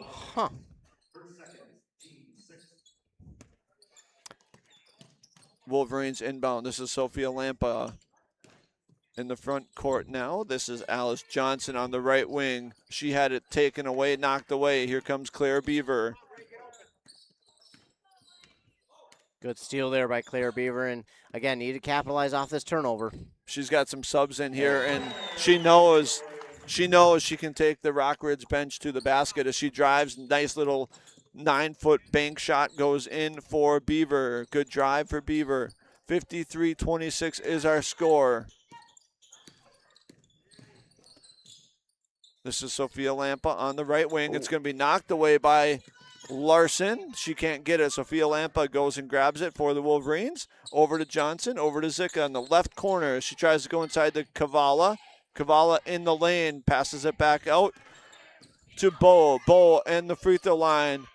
She gives off to number 23. That is Kavala, and her long jumper, foot on the three-point line, is good. Long two-pointer there for Kavala. She's had a nice ball game for the Wolverines. She has, and late whistle. I was surprised that came so late, but yeah, good job here by Beaver driving back the other way, going inside, and again drawing the foul, so she'll go back to the line and shoot 2. I think they counted, the scoreboard gave her a 3 on that last jumper, but I believe it should be 55-26. They had it at 55 at first, so did they have to redo that and call it a 3? It was definitely a 2-point shot. It definitely was from what, yeah. Beaver's first free throw is up, and it's no good. I think it's 56-26, 55-26. They've got 56-26. Beaver's second free throw is up and good. Yeah, so that'll be interesting to keep an eye on. Not that it will matter much, but, well, they're going to get Beaver on this one, and it's, I would like to see them play through that. I didn't like, there was some contact, but I didn't think enough. We'll put it at 56-27. That's what the scoreboard has. Probably won't matter much, but her foot was definitely on the line, though. Wolverines are back to the free throw line. I can't see that. Is that Kavala? Kavala's first shot is up, and it's good. 17 fouls on the Wildcats, so the Wolverines are in the bonus. Good rebound here by number 15. That's Asleason for the Wildcats. Here's Larson over to Beaver. Beaver, top of the key. Gives off on the right wing to Thorson. Thorson, this is Goring, number 30. Here's Beaver, top of the key to Thorson. Thorson drives left, and it's going to be stolen away by Kavala. Oh, all the way to the basket. Surprised there wasn't a foul call there as she got through a ton of contact, and it's going to be Lampa with the rebound. We have 3-point attempt here by the Wolverines. I believe that was by Alice Johnson. It's no good. Rebound back to the Wolverines. Alice Johnson over to Sophia Lampa. Goes inside to Zika, who's a little guard, posting up in there. Back to Johnson, the right corner, kind of trapped in there by the Wildcats. Over to number 2, Bo. Bo, 17-foot jumper is going to be an air ball, and we're going to have a shot clock violation. Good defense there by the Wildcats. Wildcats ball, 4:46 to go, 57-27 is our score. Yeah, that good job defensively there by Chisago Lakes, and now we'll get a timeout called here by Rockridge. And they're just going to discuss with their younger players how they want to go about finishing off this game with less than 5 minutes to go. We have a full timeout, so why don't we take a short break? We'll hear from our fine sponsors, and we'll be back with the conclusion here of this second half. When it comes to yours or your loved one's end-of-life celebration, there are many options. Find guidance from the professionals at Methvin Funeral and Cremation Services.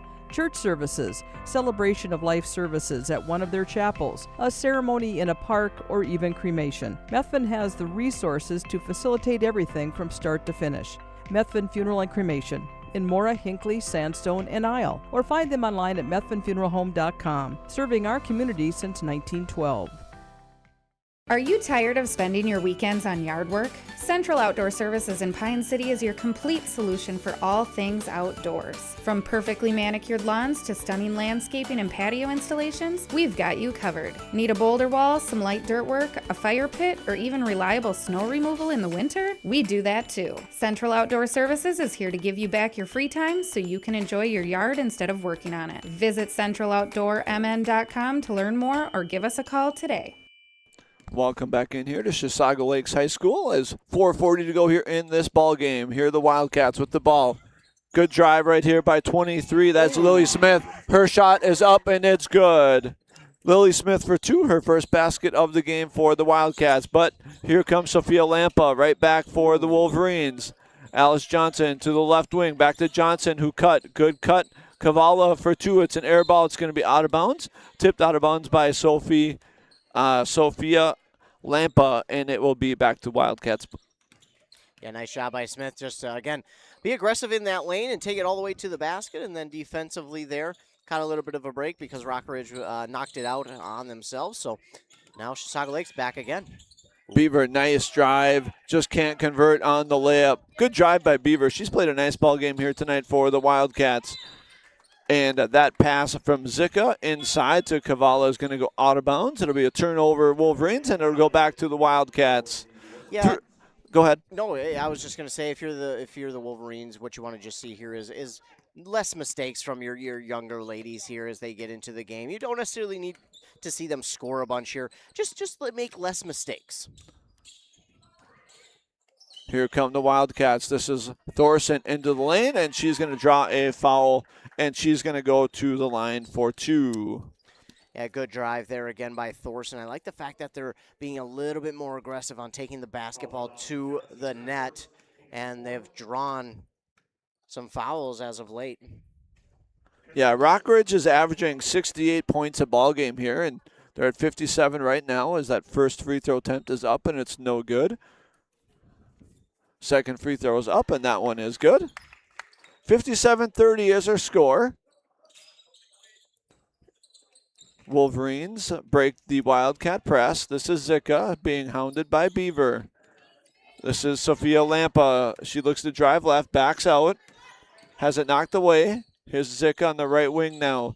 Zika dribbles to the top of the key, has it knocked away. Good defense right there by Lily Smith for the Wildcats. It's going to go out of bounds, and it will remain Wolverines basketball. Yeah, really good job there by Lily Smith getting her hand on that ball, and she was going to go after it, but the offensive player turned into the defender that time, boxing her out, and that's what forced the ball to go out of bounds. So really good job there by the offensive player to box her out, but just a good job by Smith too. Zika drove baseline, kicked it out, and the shot clock's running down as Kavala just forced up a long shot, and we're going to have another shot clock violation for the Wolverines. and another turnover and Wildcat basketball.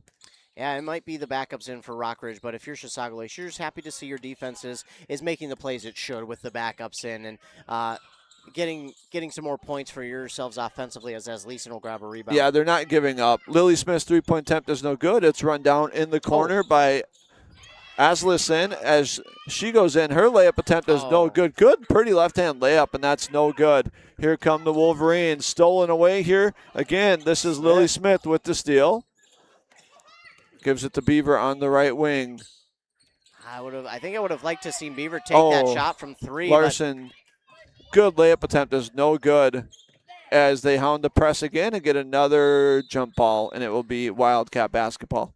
Yeah, I would have liked to see Beaver take that three. The closest defender was about 5 feet away. I would have liked to seen her take that, but it was still a good feed inside to Larson, who missed that layup. You won't see her miss many of those. No. It's good ball movement, and I like the Wildcats. They're playing unselfish still. They're not giving up, trying to score. Ooh. As Leeson is going to get called for a push on Zika, so it'll be Zika will go to the line for 1-1, I believe. Yep, looks like it, yeah.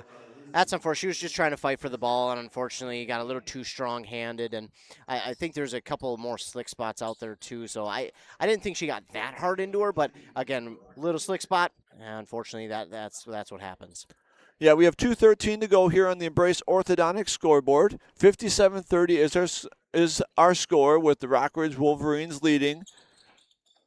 Good free throw attempt is no good by Zika, and Larson with the rebound. She brings it into the front court, over to Beaver on the right wing. Back to Smith. Smith, good pass to Beaver on the backdoor cut. She kicks out to wide open three-point for Thorson. It's no good. As Leeson is battling for the rebound, it's going to go out on the Wolverines. Yeah, really good job by Asleason. She was not in great position for that rebound, but she did a good job just to battle and try and get it back. Luckily for her, the ball went off of a Wolverine player as it went out of bounds. As Leeson, the Beaver in the right corner. Screen set. Beaver tries to bring it out to the wing.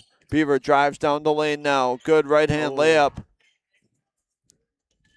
Good move. Good layup by Beaver. It's no good. And the rebound is off to O'Malley for the Wolverines. Inside the Zika. Zika's shot is going to be blocked. And here comes Lily Smith for the Wildcats. Over to Thorson. Thorson's going to go in. Hopefully they give her two. Oh, nope. They're going to say it's on the floor, so they're going to inbound underneath the basket. Good pass from Lily Smith to Thorson. Really good pass there as we get a foul on Sophia Lampa. But, yeah, I'm not quite sure what Zika was looking at with that shot she took. And meanwhile, easy two for Asleason, probably the easiest two she'll see in her career. The lane kind of just cleared out for her, and she went in and made the layup. Now this pass head to Zika, a little far out of her reach, and it goes out of bounds, so Chisago Lakes will force a turnover. 57-32 is our score. 1:16 to go here in this one. Don't forget to stay tuned here. We're going to bring you this boys game after this one. Here is Beaver on the left wing. Trying to be patient with this ball, trying to find someone. And Lily Smith for three. It's up. It's no good. Rebound by Thorson. Thorson back out now for the Wolverines. She's being hounded by Sophia Lampa, and she kind of slips. Another slip. Yeah. Here's Beaver in the corner for three. It's good. Good pass out from Thorson, and Beaver knocks down the three. Well, hopefully Sophia Lampa's okay, because that did not look good on her knee, but nice three there from Beaver. That was Brooklyn Smith. Three-point attempt is no good. A rebound by the Wildcats. 57-35 is our score late in this ball game. 30 seconds to go. There's Thorson. And we're going to have a foul called on Sophia Lampa. I was really interested to see what they were going to call it, because I thought Lampa had the ball, if I'm being honest. So I thought they might call it jump ball, but she's going to get credit for her efforts and go to the line. Yeah, McKenna Thorson here to the line. Her first free throw's up, and it is good. Yeah, I really like the fight that this Wildcats team has shown. You know, it was lopsided here in the second half, but they have continued to battle and turn it to a much better finish on the scoreboard. Yeah, this is a team that's lost. This will be their 8th loss in a row, but yet they're still fighting here. They're still playing defense. They're not giving up. They're trying to score. You know, they're still working on things, and that's good. I appreciate the effort here from this Wildcat squad. Here come the Wolverines. This is Zika inside to Smith. Smith, left-hand move. It's going to be blocked.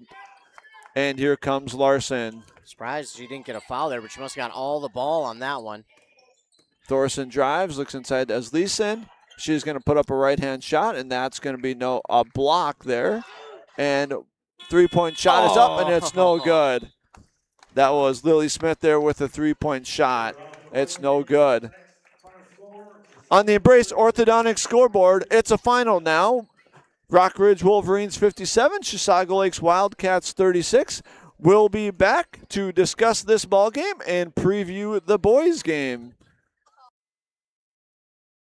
Are you interested in a technical degree that can quickly help you land your dream career? Or maybe you've always dreamed of going to a four-year college, but you'd like to start close to home. Either way, Pine Technical and Community College has you covered. PTCC offers more than 50 degrees in hot fields like healthcare information technology, advanced manufacturing, and business. PTCC is now accepting applications. Financial aid may be available online at pine.edu. Starting out or starting over, find your future at Pine Technical and Community College. Dale's Heating and Appliance, your local heating and appliance expert, is committed to making your family's comfort their top priority. And now you can add water softeners to their list of expertise. Dale's now offers water softener sales or rentals along with installation, service, and salt delivery. So if your home needs quality water, make the call to your already trusted experts at Dale's, or just visit dalesheatingandappliance.com. dalesheatingandappliance.com. If you're gonna stop and fuel up, you might as well stop at your Pine City Freeway Holiday Station store. And if you need a little something for that party, right now save on Pepsi 12 packs are 2 for $16. Firewood bundles get 3 for $26. Mix and match breakfast and lunch sandwiches are just 2 for $6. And don't forget, Food Network's Guy Fieri's Flavortown menu line, burritos, sandwiches, and churros. Fill up, load up, and save at your Pine City Freeway Holiday Station store today. ECE Fiber Internet, the best choice for you. Affordable packages for home and business with reliable service and no hidden fees. ECE Fiber, connecting you to what matters most. Visit orderecefiber.com. That's ORDERECEFIBER.com. Are you looking for the perfect way to promote your business? Custom apparel's the answer, and tdealers.com makes it easy. Let's build your brand together. From the design stage to production, we are on your team to create gear that gets noticed. Whether you're building a brand or repping your business, we got your back. High quality merch, fast turnaround, and no stress. So go to tdealers.com and check out our winter sweatshirt special. The mushroom melt is back at A&W. How does this sound? Sautéed seasoned mushrooms and onions with melted Swiss cheese on your choice of a juicy burger or grilled chicken. Then add golden French fries and a medium soft drink. It's the mushroom melt and fries combo at A&W. Now, top it off with a classic A&W root beer float featuring vanilla soft serve and made fresh root beer, all in a frosty mug.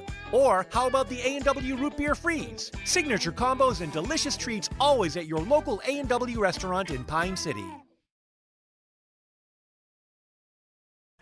Good evening, everybody. Welcome back in here to Chisago Lakes High School as we wrap up the girls' game between the Wildcats and the Wolverines. The Wolverines winning this one 57-36. What do you think of the Wildcats in that second half there?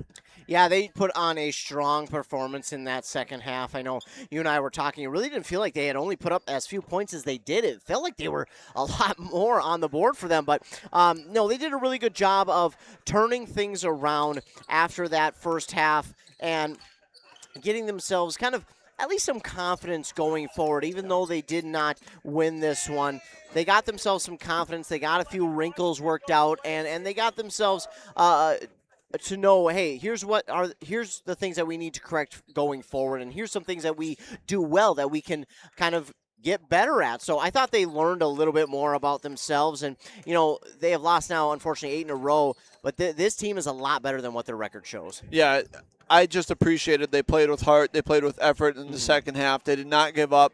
They continue to play hard defensively. And when you lose 8 in a row and you got 5 wins on the season, it can be real easy to kind of give up. And things don't get a lot easier for this Chisago Lakes team. They have Monticello here this week, and then they go at Becker. But then we get Big Lake and North Branch on the schedule as well. So there's some games coming up here that if you can keep things positive, keep things together, that this team's got a chance to win.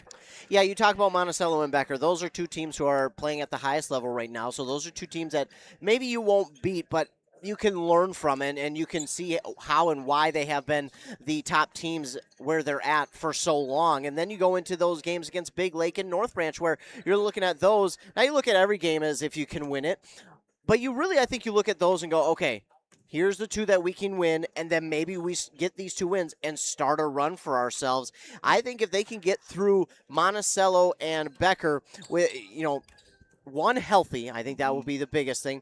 But 2, I think if they can do some things well and just continue to play smart, I think they can really go into those 2 games against Big Lake and North Branch and maybe put up some big points. Yeah, we know that the Chisago Lakes has some things that they're improving. Last year they won 3 games. They've already won 5 this year. They're one of the top defensive teams in the section and the conference, only giving up under 49 or about 49 points a game. So they have their defense to stand on, and that is a positive moving forward here for this Wildcats team. Now, if you are interested in this Rock Ridge girls team, they are really, really a competitor here in Section 7-3A. They lead the section right now, and they've got a schedule here coming up where they're playing Mountain Iron Beal, which I believe is a top 3 team in Class A, and they play Providence Academy, which has got the Greenway girls on it. Yeah. Maddie Greenway, one of the best all-time here in Minnesota, going to Kentucky next year to play basketball. So if you like to follow high school girls basketball, keep tabs on this Rock Ridge girls team. No doubt about that.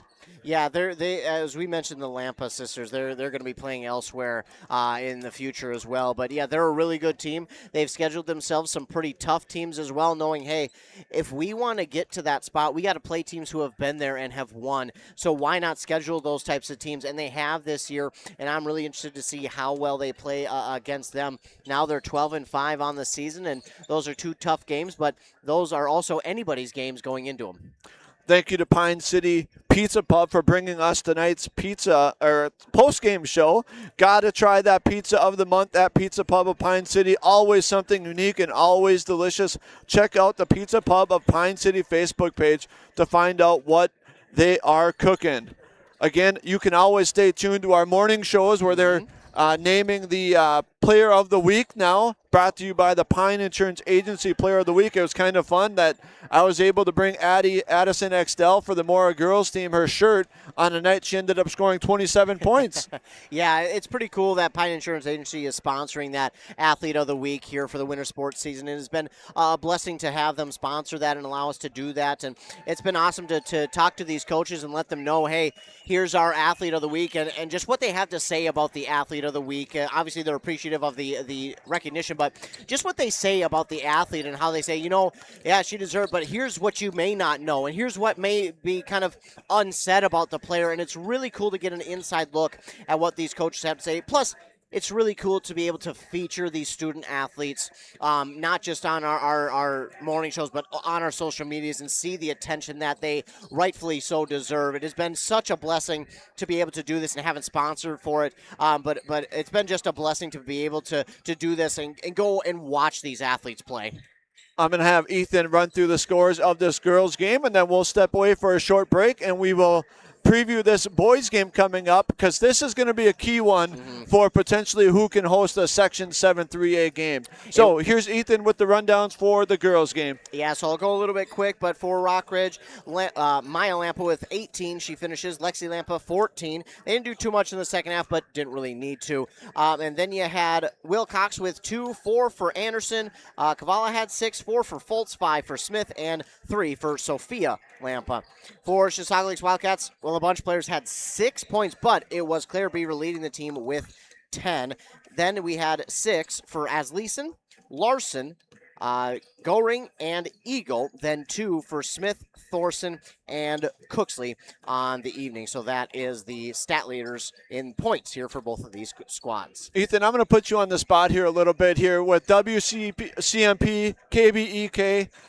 What does a listener hear when they tune into our morning shows? Because I believe we are blessed in this region to have such a quality local radio covering so many area schools. Talk to us a little bit about what does a listener hear when they tune into those stations in the mornings? Well, you just said it, local. Local. It is local as local can be. We try to get back into the community. It's a lot about the community. We get to our city council meetings. We talk a lot about what's going in our local area cities, our listening cities, and that covers a lot, actually. So there's a lot that goes into it. There's local interviews. I mean, we interview a ton of people. It's not just the city councils. It's not just, our sheriff's reports in the morning. It's different people. We just had an interview with a woman who made a book about the Hinckley Fire, about 2 fictitious characters, 2 sisters who were making their way through the Hinckley Fire.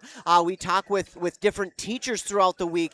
There are so many people that we get to talk to on the morning shows. It is such a blessing, and they come from all different walks of life, all different companies. It is so cool to be able to hear their story, their company story, and see what they have to say and what's coming up from where they're at. So we're just so blessed to be able to be in the community that we're in and be able to talk to all these people. So local. That's what you get to hear when you tune in. That's awesome. And when you turn into their website, they've got all the local scores updated and what's to come in the week. So if you love local sports here in this area, go to the WCMP website and you will find all the area games, no matter what the sport. Go there, check it out, get all the information you need about what's coming up. We're going to step away for a short break. When we come back, we're going to preview this boys game here in Chisago Lakes between the Wildcats and the Rock Ridge Wolverines. We appreciate you all tuning in, whether that be on WCMP, KBEK, or even watching or listening on our Q Media stream. Stay tuned, everybody. We're going to be back here with some great high school boys basketball action. The following is a presentation of WCMP Sports, local sports. And the serve just clears the top of the net. Played by the Bombers. Q Media Group production. Into the lane and just gets the roll.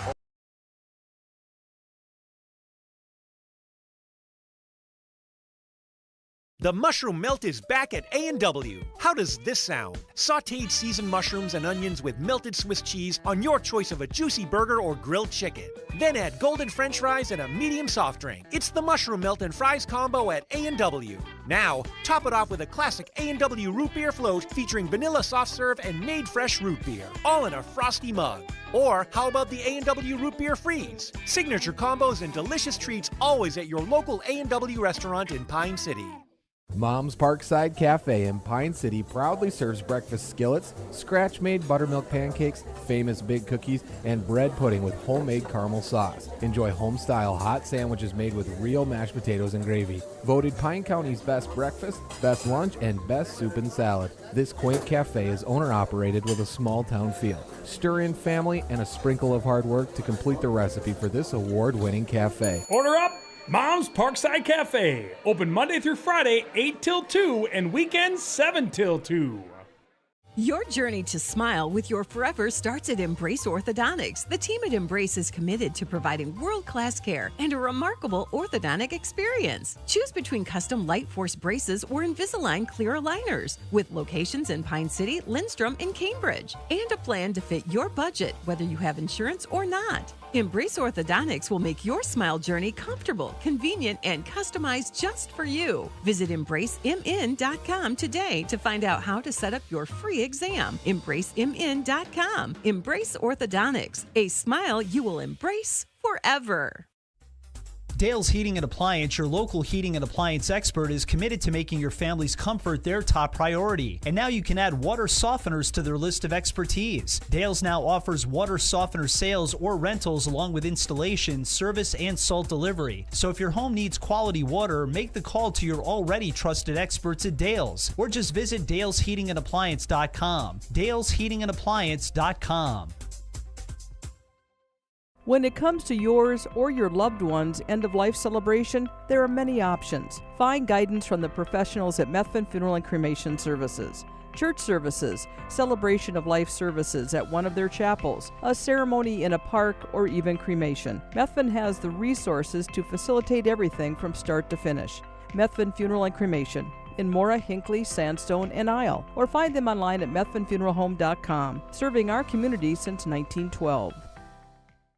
How do you want to be celebrated? A church service, a celebration of life in a chapel, maybe even cremation with an outdoor gathering. Many of these things can be taken care of ahead of time and can be affordable. Methvin Funeral and Cremation has the resources and expertise to help you plan ahead. Learn how you can make the decisions now that will make things easier for your family in the future.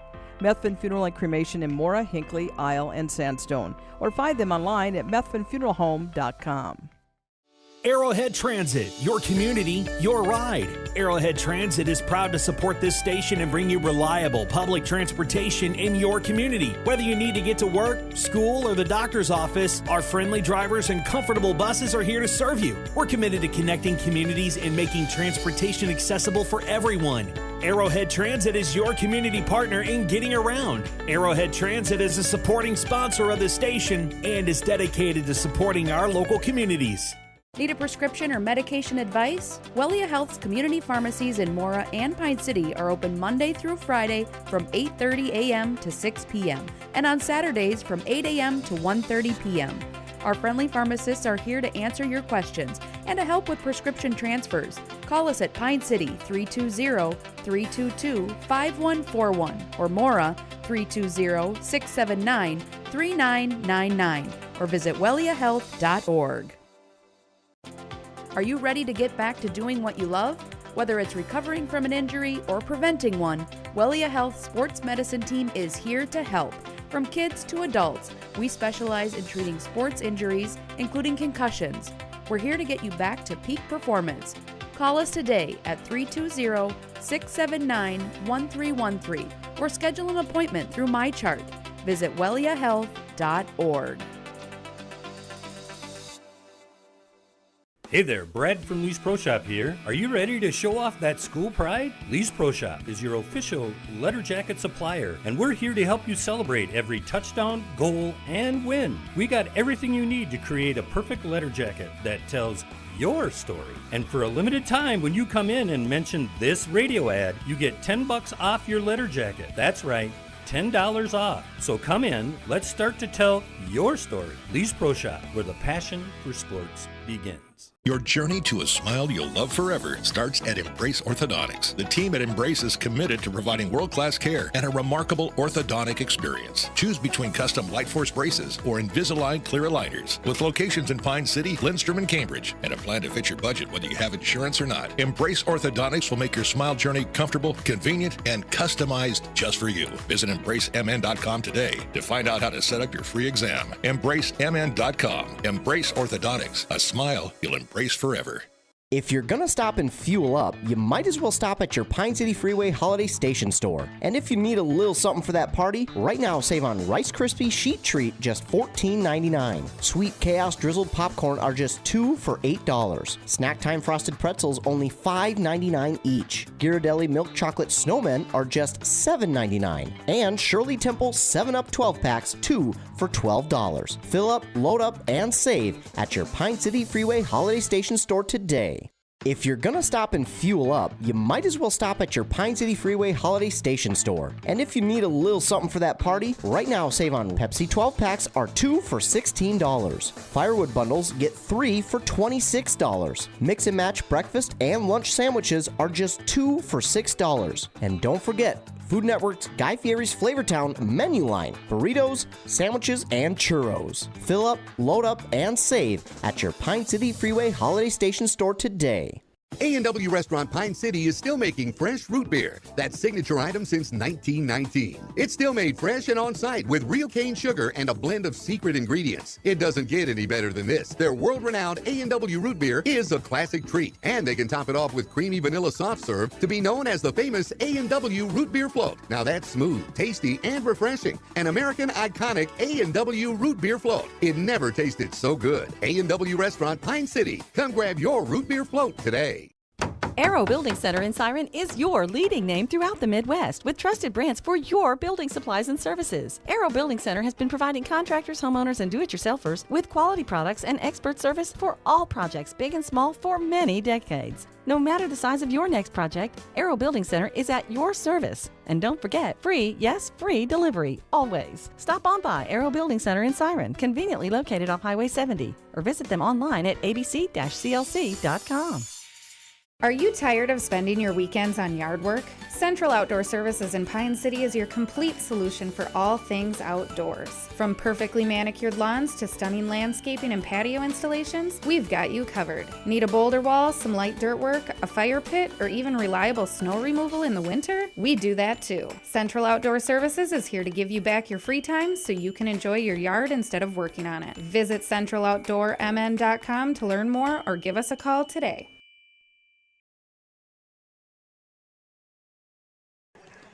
Good evening, everybody. Welcome back in here to Chisago Lakes High School as we are getting set to bring you the second game of our doubleheader. The first game here today, the Chisago Lakes Wildcats girls fell 36-57 to a very good Rock Ridge girls team. The boys here tonight, we have Chisago Lakes coming in with a record of 6-9 and Rock Ridge coming in with a record of 4-8. Special thank you to our sponsor, Here's the Pitch, for bringing us to tonight's pregame show. So Here's the Pitch in North Branch is the area's premier indoor training facility. Fast pitch, slow pitch, or baseball batting cages, tune up your swing at Here's the Pitch. So Chisago Lakes is coming in here tonight.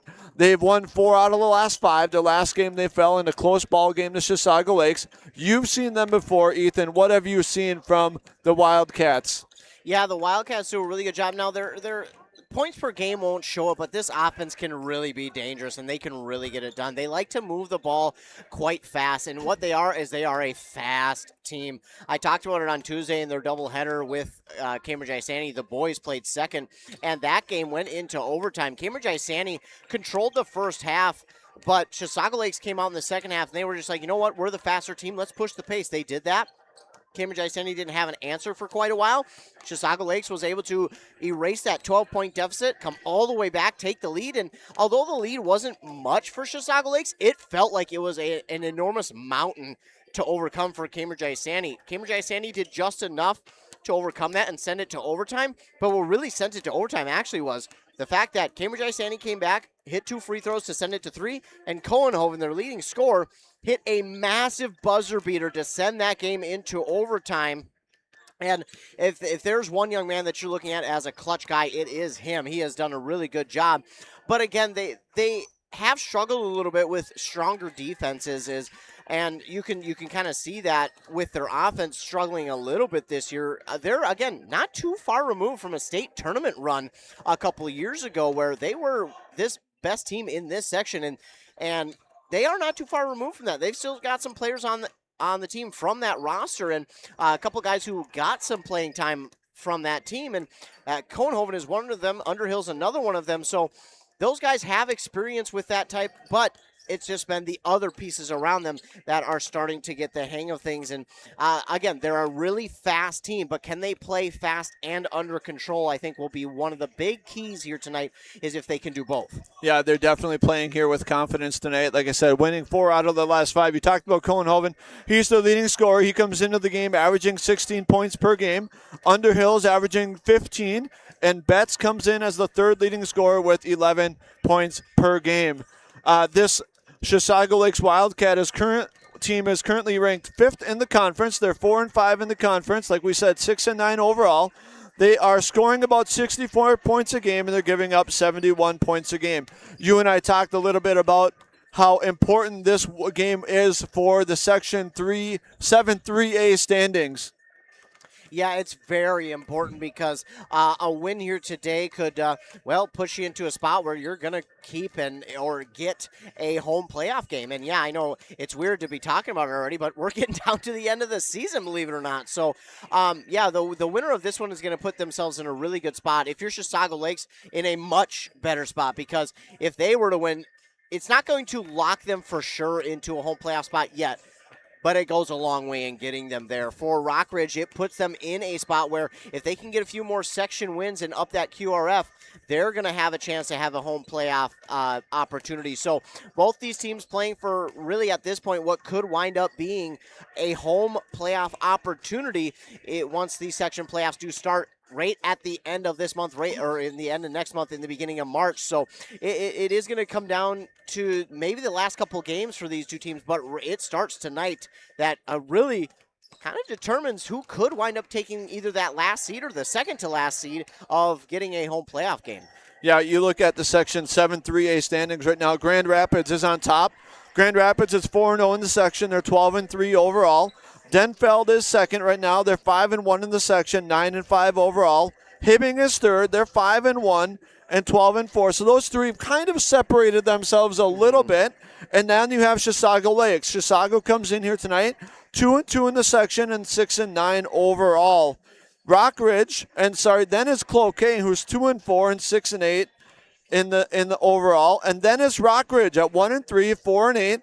Rockridge gets a win tonight, and they'd be 2-3, 5-8 overall. And then the bottom two teams are Hermantown, who's 0-4 in the section, 3-11 overall, and North Branch 0-4, 1-12. And you look at these schedules for both these teams, they both have multiple section games coming up. And even I look at the schedule for Rockridge, they've got Hermantown 3 more times coming up here. So this is a key game for both of these teams that want to try to earn that 4th spot to get host a playoff game. Yeah, it is going to go a long ways, and you take a look at the section teams that both of these teams have already played and continue to play throughout the season. There's no night off, really, and even you look at the bottom two teams in North Branch and Hermantown, those teams are not teams to sleep on. If you sleep on those teams, you're going to be in for a hurt, and they're going to wind up beating you. Chisago Lakes could tell you that. Now, they did beat North Branch in their earlier meeting before Christmas. I was able to call that game. Let me tell you, man, that was a really fun game to be a part of, and that was a really close one. Despite it being a double-digit difference at the end, man, it was a really good game, a really physical game between North Branch and Chisago Lake. So Chisago used to be the first to tell you, you can't take anyone, whether they're below you, above you, too lightly, because when you do, well, that's when you're going to fall on a night that maybe you shouldn't. So this is a big game here. It almost has the feel for both these teams of sort of a playoff game, kind of almost a playoff play-in game, if you will, because, again, a winner is going to go a long ways in getting themselves a home playoff seeding. Yeah, we have about 45 seconds here before tip-off on the Embrace Orthodontics scoreboard. We're going to step away for a word from our fine sponsors, and then we will be back here with our starting lineups. I guess we are not doing the anthem, so maybe we can just keep it here. We have 30 seconds here, and we'll go through our lineups here. And, Ethan, I'll have you go through our starting lineups real quick. Yeah, we'll start with Rockridge, and it will be number 2, Jackson Lampa. Surprise, surprise, there's a Lampa starting. Yeah. Then it will be number 3, Owen Holland. Number 4, Bo Ackerson. Number 5, Cooper Anu. I think we discussed it, and then I forgot. Then number 10, Tyler Stanky. On the other side for the Wildcats, it will be number 0, Joe Cohenhoven. Number 11, Colton Beaver. Number 22, Colton Betts. Number 24, Cohen Underhill. And number 32, Alex Johnson. The Wildcats got a good amount of seniors. Cohenhoven is one of them. Then you got Jack Storley, who will see time on the court. Colton Beaver, another one of the starters. Colton Betts and Underhill, 2 of the seniors. And then Alexander Johnson. So this is a pretty veteran team, but they've also got some young guys who will come into the game and get some good playing time as well. Logan Sensky is another one of them that I look at, as well as William Pearson. Those two big guys, big, stocky guys. Pearson at 6'7", then you got Sensky at 6'5". Those are the two guys you really want to get experience, because those can be big-time players come into the playoffs, because there's not a lot of teams that are going to have two guys over 6'5". Yeah. we are going to have the Wildcats. They're going to be in green here tonight, lined with gold, and Rock Ridge, whose school colors are also green, a little bit brighter, lighter color green.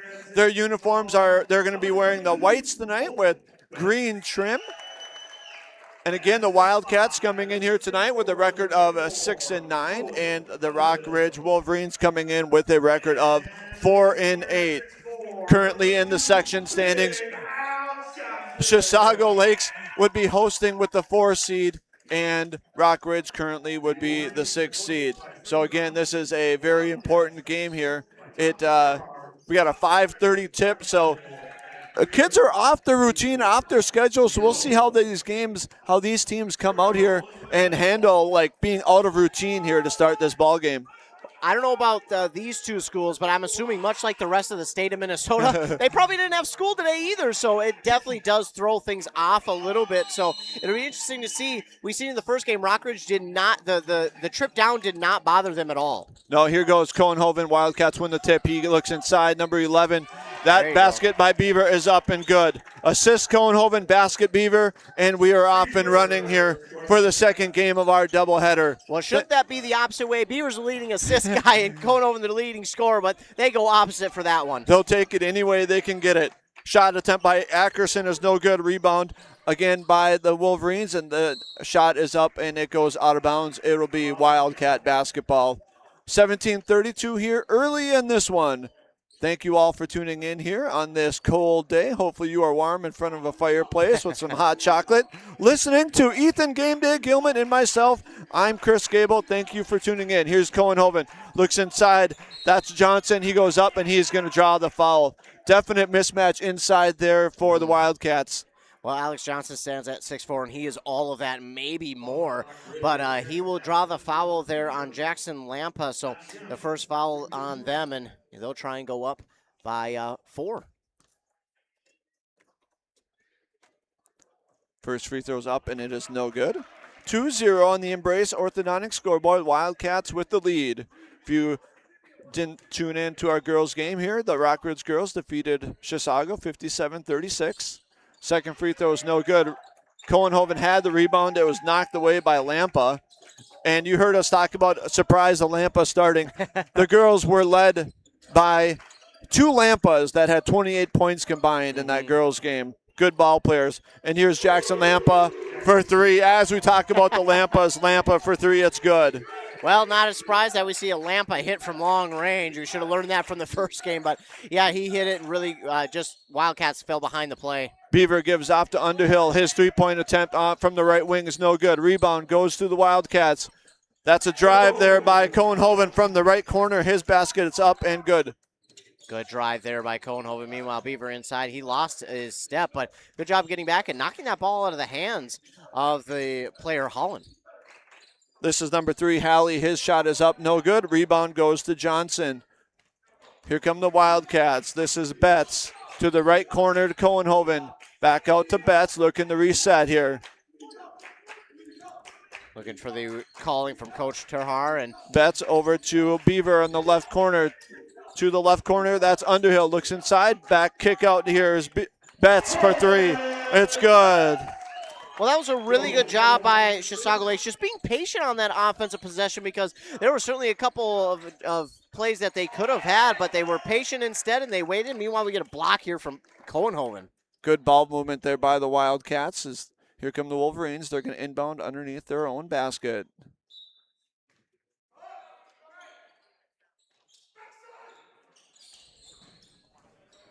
This is Ayun. Over to Stanky at the top of the key. Ayun, long 3. It's good. That was almost at the corner of the volleyball 10-foot line there. Ayun, a long 3. It's good. Knocks it down. 7-6 is our score. That was NBA range. Wow, that was impressive. Johnson cornered Underhill. Underhill drive off the backboard. It falls. Good move by Underhill coming in from that right corner. Here come the Wolverines right back. Stolen away. This is Beaver. Beaver gives off to Cohenhoven, and there's another basket. Fast break layup. Cohenhoven, right-hand layup is good. Well, I want to give a huge shout-out to Cohenhoven. He could have slammed that home. We've seen him dunk many times. But he takes the smart play and just goes for the easy layup. That's a really smart, selfless play by him. This is Stanky, drives into the lane. He drives to the right, gets to the block, and goes up, and he is fouled. Yeah. That foul is going to be on number 22. That's a good foul call there, and Betts knew it right away. He pulled his hands back, trying not to get caught, but, yeah, that's a good foul call. 11-6 is our score here early. We've seen a lot of offense here from both of these squads. Yeah, and it looks like Rockridge is going to match the pace that Chisago Lake sets. We obviously know Wildcats like to go fast, but it looks like Rockridge is going to match that here this evening. Stanky's first free throw is up and good. The second one is also good. 11-8 is our score on the Embrace Orthodontics scoreboard.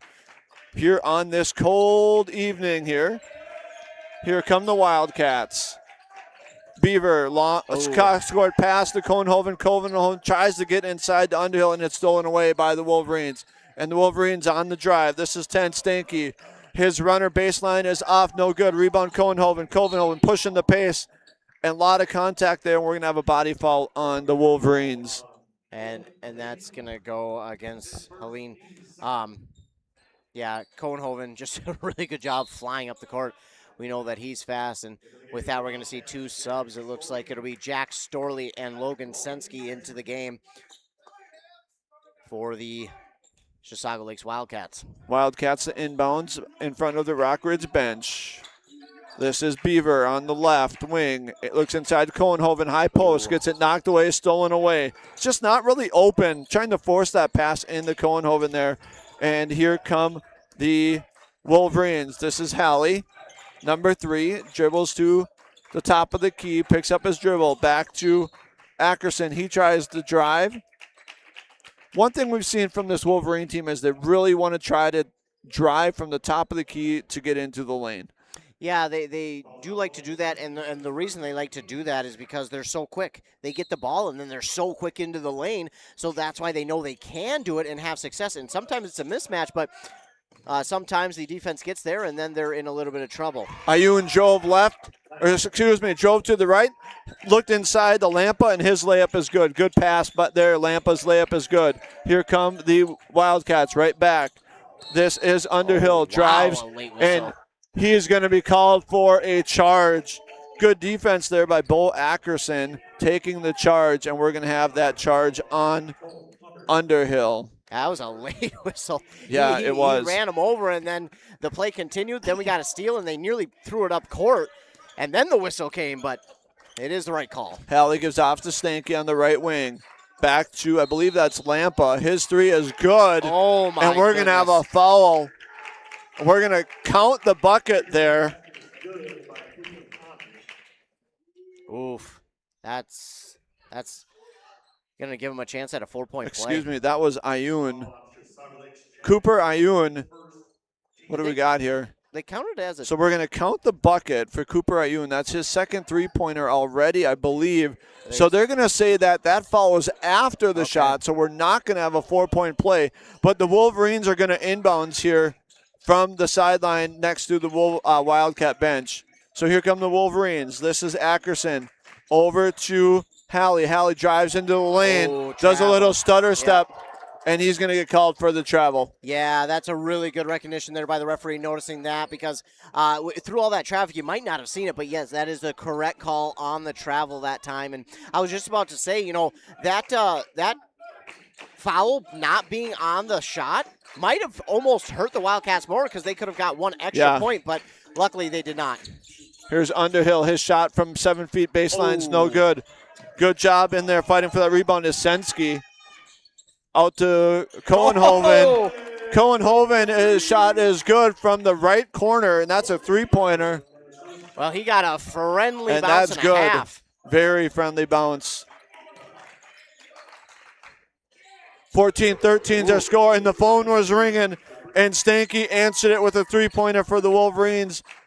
16-14 is our score. We got a fun one here. Yeah, he was wasting no time taking that shot. So confident with himself, and Cohenhoven looking to answer back, but not able to. Yeah, Cohenhoven, they put him in that right corner, and he's done some damage from there. That time it's no good. That rebound was to Stanky. And here come the Wolverines. This is Halley. His little 17-foot jumper is good. Ooh. Really good movement of the ball there, and he just, again, found he was open and took the shot and drilled it. Owen Halley, good jumper there. Here come the Wildcats. Cohenhoven to Beaver. Into the corner. This is Storley. Back to Beaver on the top. It looks inside. It bounces off the rim. The pass bounced off the rim, and it's tracked down by Ayun for the Rockridge Wolverines. And here come the Wolverines. Stanky tried to get it to Halley, and that's going to be out of bounds off the Wolverines' Wildcat ball. Yeah, zigged when the ball zagged, unfortunately, there. And Luke Leadholm will check into the game for Chisago Lakes. But it's been a fun game so far, and it's just going to continue. And at this point, it's kind of like, well, who can stop the other one first for a little bit longer of a run? It was early on, it was Chisago Lakes. Now it's Rockridge, and kind of just trading it back and forth. Betts hit it, got it to the corner for Underhill, and his three is good. Back and forth we go here in Chisago Lakes. 18-17 is our score. Here is Halley now looking to slow things up at the top of the key. Gives it off to the right wing. That is Cooper Ayun, who's got a couple threes tonight already. This is Stanky. Gives off to, I can't read that number. That was Halley. His three-point attempt's no good. Rebound is to Betts, and here come the Wildcats. Trailing by one here early in this game. Oh, really bad pass. I was just about to say that we really haven't seen too many mistakes from either side early on, except for that one.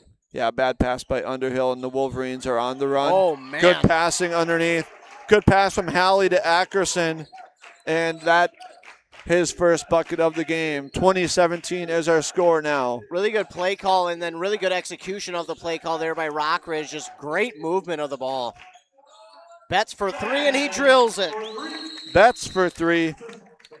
That's his second three of the game, and he ties the ball game up here. Wow. 20-20, 10:41 to go here in the first half. What a great ball game. Offenses here are cooking. They really are. They decided to give us a show here in this second game, and we were only, not even 8 minutes in, and man, oh man, we've already got 40 points between the two teams. This is going to be a more of a shootout type game, and we could wind up, I don't know about 100, but we'll wind up seeing 75, 80 points for both teams, and it is going to come down to maybe who has the ball last in this one, but for right now, just got to enjoy what we're seeing out on the court. Yeah. There are 8 threes already in this game here, 4 by each team. And when one team makes one, the other team comes down, knocks it in. Scores 20-20 here, 10:41 to go in the first half. Thank you all for tuning in on this cold day, WCMP, KBEK, or watching on our Q Media stream. Audio only here tonight. Here come the Wolverines. This is Stinky. And you had mentioned how both teams doing a good job answering each other. I'm really impressed with neither side's panicking when the other side makes a run. Ackerson's three-point attempt is no good, and we had Cohenhoven and Stanky go up, and both grabbed the rebound at the same time. We got a jump ball.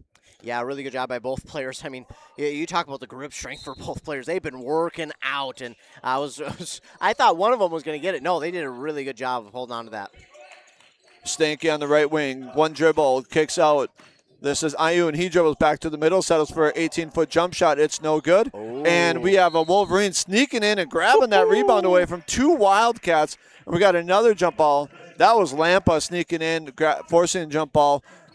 Arrow points to the Wildcats. Yeah, I mean, he should have had no business getting that one, but what a good job just driving in there and getting it. I mean, yeah, you said it perfectly. He snuck in there.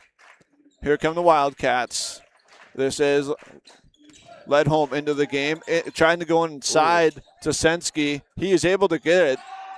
This is Ledholm for 3. It's no good. And somehow Bo Anderson, and here comes Halley on the right wing. Gives off to Ayun. Ayun over to Stanky. His 3 is up. It's no good. And rebound's knocked around. That's Ackerson's able to get it. Ayun drives the lane, stolen away by the Wildcats. Here's Cohenhoven on the run. Good move, good Euro step, and his layup is good. 23-20 is our score. So impressive from Cohen. But that's the thing that he does really well is he can get inside like that and control. He has such great body control to be able to do things like that, and it really is something that no one else can do. We're going to have a body foul here on the Wildcats. That's on Leadholm. Yeah. His first foul. That'll lead to Alex Johnson coming into the game for Underhill. He deserves a breather, but yeah, really good action by both of these teams. They're moving up and down the court really quickly. There is no sign of stopping by either side. That layup is up and no good. I didn't see who made that. That was Ackerson. Ackerson for 2, his second bucket of the ball game. Here come the Wildcats. This is Johnson. His shot is up, no good. Good hustle here by Leadholm. He got the board. Cohenhoven to the lane. Oh, his little free throw jumper is good. Off backboard, count it. Using the bank shot. Here come the Wolverines right back. That three-point attempt by number 0, Engel, is no good. Rebound Wildcats. Here comes Cohenhoven. This is Sensky. Gives to Leadholm. Leadholm into the lane. Looks for Betts on a backdoor cut, and it is knocked out of bounds by the Wolverines, and it's going to remain Wildcats basketball. Caden Castellano checking into the game now for Rockridge, but I like the idea there, and if it weren't for Rockridge having a hand there, probably would have slammed it home, but really, really good play there by Chisago Lakes. And I'm confused on the score again. I have 24-22. They got 25-22 as the score. Yeah, there was an extra point put up there somewhere. Here's Sensky. Yeah, I felt like that. It should have been 22, and they put up 23. Yeah, I'm not quite sure.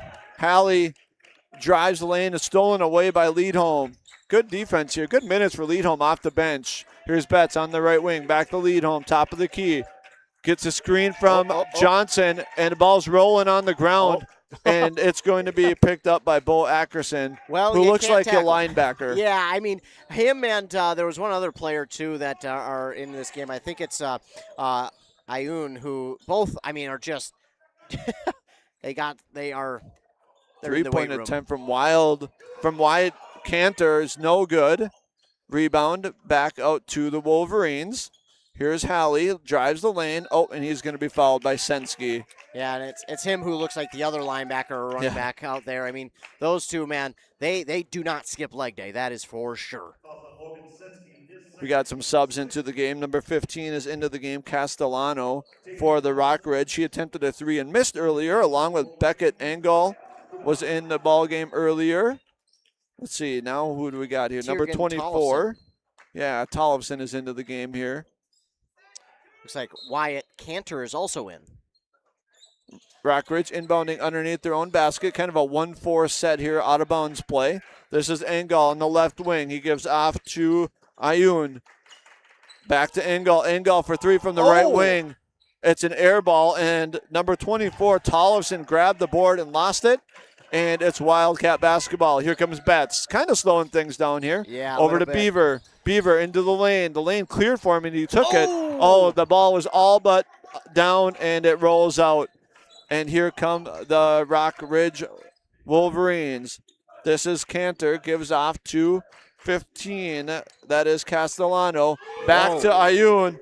For 3, it's good. Wow. His third 3 of the game, and we got a tie ball game, 25-25. I was going to say that. I thought he was going a little too long with that one, but, man, he delivered. Now we get a steal by Engel for the Wolverines. Turnover, Wildcats. Good play here by Underhill. Underhill goes the distance. Dunk! Oh! What a dunk by Underhill. Fast break, 2-hand jam. He slammed it home. Here come the Wolverines. No time to celebrate. Cantor looks inside. This is Tollefson. Tries to kick it out. Good defense again there by the Wildcats. And here they come. Betts for 2. Good pass from Beaver there. And the Wildcats on a little bit of a run here. 29-25 is their score. Well, what a good defensive performance here by the Wildcats as of late. They're really turning it up, but can't leave guys open like that. Can't leave Ayun open. There it is again. 3 is good. Cooper Ayun with his 4th 3 of the ball game, really doing a nice job of keeping this Wolverine ball club in the game. Well, that just cut momentum. But, well, just as I said, Underhill says, what? What do you mean? Another good pass there from number 22, Betts. Got Underhill a layup. Other than Ioun 3, the bench for Rockridge hasn't done much. They've just been kind of bailed out by Ioun's threes. Yeah, they really have, and that's where you want to see some of your other production come from is your bench. And if they're not doing it, you got to count on your starting five, and that's just not doable for an entire game. You got to get some sort of production from the bench. So we get a wow. We got somebody went to the floor hard. Yeah. And they're going to call a flop warning on the Rock Ridge. That's on Ackerson. He is not pleased with the. I don't know, when someone hits the court that hard, I don't know how it. Yeah, he went down hard. Yeah, I don't know. They saw it better than we did, but now they're all confused, yeah. and I'm not I don't sure. think that's a flop. I don't know if you hit the floor that hard that's a The flop. refs are kind of talking about whose ball it's going to be, and I believe it still should be. Yeah. That's not a turnover. It's just a warning. So the ball's going to remain with Rockridge. 31-28. There's definitely a lot of – it looked like contact because he hit the floor hard. Ref calls a warning. The next time I believe it will be a technical foul. Yeah, it will be, and that's unfortunate because, like you said, there was a lot of contact in there, so I'm surprised to see the flop warning call. But and it came from the outside official as well. So here's Ackerson. Over to Hallie. Hallie into the lane. Gives off to number 2. That's Lampa. Lampa goes inside. Back to Lampa. Good pass right there from Ackerson to Lampa. Basket's good. Layup's good. Really good movement. Something I'm also noticing, though, that might go untalked about. The shoes are slipping here for both teams. Yeah. That just seems a little odd. 3-point attempt by Betts as an air ball. It's rebounded by the Wolverines, and they're out and running. Good save right there by Johnson. And saved it back to the Wildcats. Wildcats on the run. And that is a layup by Alex Johnson. His first basket of the game. 33-30 is our score. Yeah, again, it's just been so fun to watch these teams go at it. Hard to believe that we're under 5 minutes to go in the first half. This is Ackerson. Gives off to Hallie. Hallie passes out. 3 points by Stanky is up. No good. Rebound Johnson. And here come the Wildcats. This is Beaver setting up the offense here. Underhill sets a screen at the top of the key. Into the lane. Gives off to Storley. Storley to Underhill. Underhill drives to the free throw line. Kind of pushed there. And he was expecting a backdoor cut from Storley that didn't come, and he throws it out of bounds.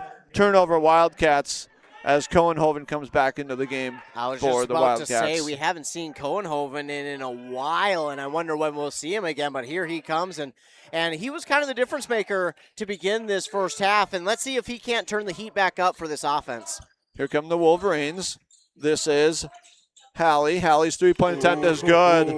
Hallie for 3, his first 3 of the ball game. We had another tie game, 33-33. But right back here, the Wildcats. Cohenhoven drives the lane, and he's going to get hit in the face as he tries to pass the ball out to his teammate Beaver. I think he got even hit in the eye. So that is always something that is of concern, because when your hands are going, it's one thing to get hit in the face, but when it gets to the eye, that's when it becomes a major concern. We have a tie game, 33-33 in the Embrace Orthodontics. We're going to step away here for a short break. We'll be back for the conclusion of this first half. When was the last time you had a professional tune-up for your home or business furnace? 1 year? 5 years? Or maybe it's been so long that you don't remember. When it's time to winterize your home or business, your routine isn't complete without a furnace tune-up from Dale's Heating and Appliance. A tune-up from Dale's will keep your furnace running at peak efficiency so you can keep warm all winter. Don't wait and avoid costly repairs. Call Dale's Heating and Appliance at 320-629-3531 or contact them online at dalesheatingandappliance.com. Cohenhoven going off to the bench. He got poked in the eye there, hit in the face as he was driving to the lane. The foul was called. That was the third team foul on Rockridge here. It's 3:45 to go in the first half. We got a tie ball game. Ethan, this has been so entertaining. Up and down, big shot after big shot.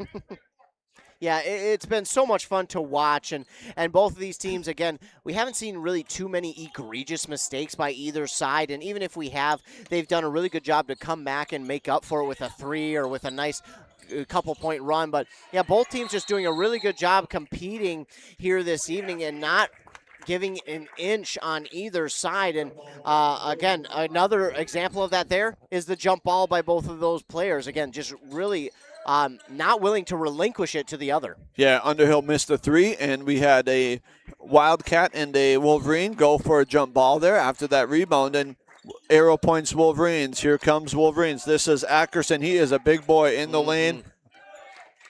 I bet he's a linebacker on the Rock Ridge football squad. It would not surprise me. Here's number 5, Ayun. Into the lane goes number 10, Stanky. His little running floater is good from the free throw line. Man, did that look pretty. That's a pretty little shot. You can tell he practices that, no doubt. Wildcats try to go inside the Storley, and he's going to be pushed, two-hand shove by number 2, Jackson Lampa, and that's going to be his second, I believe. Yep. Yeah, and what's surprising about this is Rockridge only has 4, but all of a sudden Chisago Lakes has 6, and they're close to putting Rockridge in the bonus, which we haven't seen either team really at the free throw line, so that would be interesting. Here goes Betts into the lane. His bucket's good. Good move by Betts. Layup's good. And we're back to a tie game here, 35-35. Well, it's just back and forth. When one team scores, the other comes back, and if it's one run by one team, the other decides to go on and run themselves. And Stanky again, little one dribble, pull up free throw jumper. It's good. Good. He's got that little jumper down. Yeah. 37-35 is our score. Wolverines lead by 2. Ooh. Then the drive there from Colton Beaver, he left it short on the way up, and that might be, that could wind up being a point of change here because, well, Rockridge did. This is Engel for Rockridge with a little pull-up jumper. That's no good. Rebound goes to Underhill. Underhill takes it coast to coast. He goes to the basket and fouled and one. What a drive by Underhill, and then the finish on the layup. What this Wildcats team does when they play defense and they control the boards, Cohenhoven, Underhill, Beaver, they run, they go. They want to get into the lane early on the offensive end. Rebound, free throw's no good. Rebound goes to Ackerson, and the Wolverines are running. This is Cantor at the top of the key. Over to Stanky on the left wing. Stanky dribbles to the lane, let another free throw line jumper. That's good again. Well, this might be a spot where Chisago Lakes might have to change it up defensively because you just can't leave him one-on-one at this point. Yeah. He's just drilling everything he's shooting over the defender. Good pass inside the lead home. Lead home back to Storley. Storley into the lane. Kicks back to the left corner. That's lead home. Lead home into the lane. Kicks out corner 3 for Betts, and that's good. He answers. After 3 straight free throw line jumpers by Stanky, the Wildcats respond with a big-time 3 from Betts. Here come the Wolverines. This is Ayun, who's got multiple threes himself. Engel again, corner 3. That's short. No good. And here comes Underhill. Again, layup is good. Underhill got the rebound, and he runs again. And his layup's good. And we've got a 42-39 Wildcat lead. Between Cohenhoven and Underhill, they might be the 2 fastest out on the court in almost every game, but they're so smart with that speed. They don't just run. They're getting by you, and they're getting to the basket, and again, they're just so smart with it. Yeah, good defense here by the Wildcats. Rockridge stolen away by Underhill. Here we go. Buckle up. Boom. Boom. Another two-handed dunk by Underhill. Got in the passing lane, coast to coast, and slammed it home. Two-hand dunk for Underhill. His second dunk of the ballgame. Oh, and he almost gets another steal as Ackerson drives the lane, kicks out. This is Cantor. Back to Engel. Engel is being guarded there by Leadholm. Leadholm, here we go. Stanky. Ackerson for 3. That's up, no good. Rebound, Underhill. And he wants to push it. Looks up to Storley. Storley gets in the lane. 3-point at the buzzer. It's good! Count it! What a shot! Storley's first basket of the game comes as a last-second three-point. What a hustle and smart play by the Wildcats as they close this one out. I believe it was tied 37-37, and I believe the Wildcats end that half on a 10-2 run. What a ball game. 47-39 at the half. Last second three-point by Storley. Let's take a break, catch our breath a little bit, and we'll be back to talk about what we just witnessed in the first half. ECE Fiber Internet, the best choice for you. Affordable packages for home and business with reliable service and no hidden fees. ECE Fiber, connecting you to what matters most. Visit orderecefiber.com. That's orderecefiber.com. ECE Fiber is built by your community for your community. Work, play, and stay connected to what matters most. We offer affordable home and business packages with no hidden fees and 24/7 support. ECE Fiber, easy to use, simple to set up. That's a cooperative difference. Visit orderecefiber.com. That's orderecefiber.com today.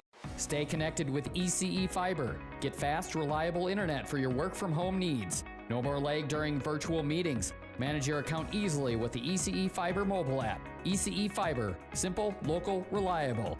Visit orderecefiber.com. That's orderecefiber.com. Here's the pitch. Here's the pitch in North Branch, the area's premier indoor batting cages and training facility. Coaches, when you need space that's air conditioned or heating with enough room to get in some team training, book Here's the Pitch. Fixing swings, catchers using the state-of-the-art machines, breaking in bats, whatever the team needs to dominate next season. Let Here's the Pitch elevate their game. Here's the Pitch in the North Branch Outlet Mall. Here's the pitch. Here's the pitch in North Branch, the area's premier indoor batting cages and training facility. State-of-the-art pitching machines for softball and baseball. Rent cages with machines or bring your own pitcher. Here's the Pitch also offers instruction from experienced players. And Here's the Pitch has enough room for coaches to bring the whole team for training. Here's the Pitch in the North Branch Outlet Mall. Oh, no. Oh, man.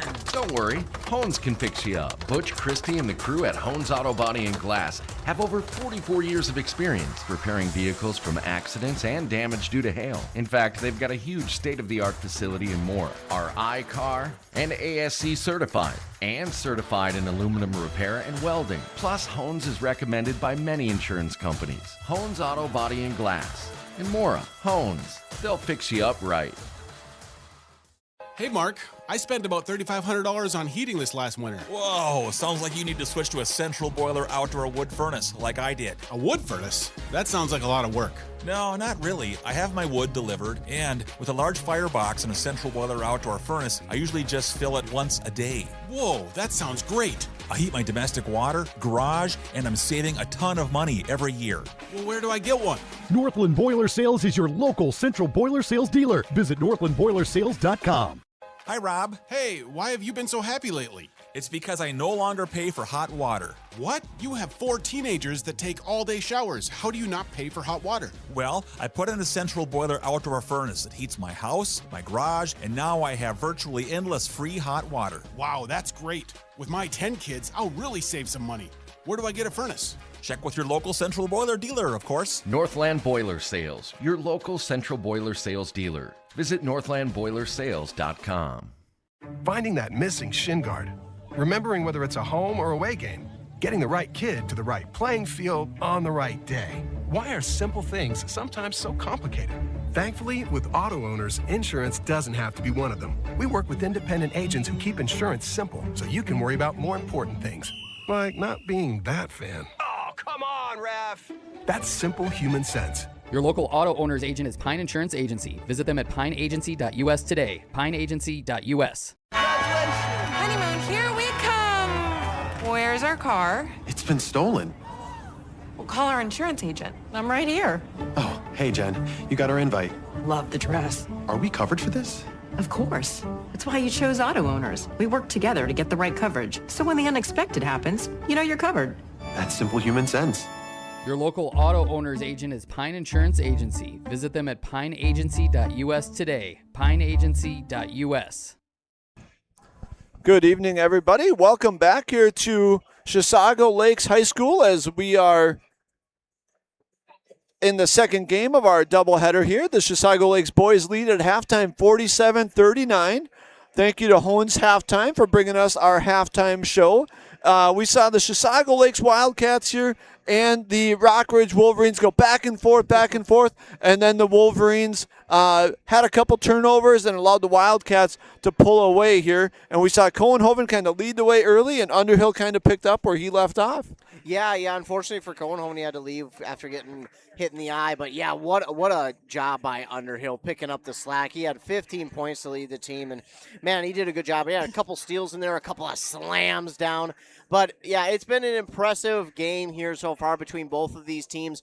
And it's when one team scores, the other team comes back. And if there's a run, the other team will answer with a run of their own. It's been so impressive to watch both of these teams. And other than that 10-2 run to end the half, it has been completely even. Yeah, once again, welcome into our halftime show here, brought to you by Hones Auto in Mora. Get your vehicle over to Hones Auto Body and Glass in Mora if you've had any damage this winter at all.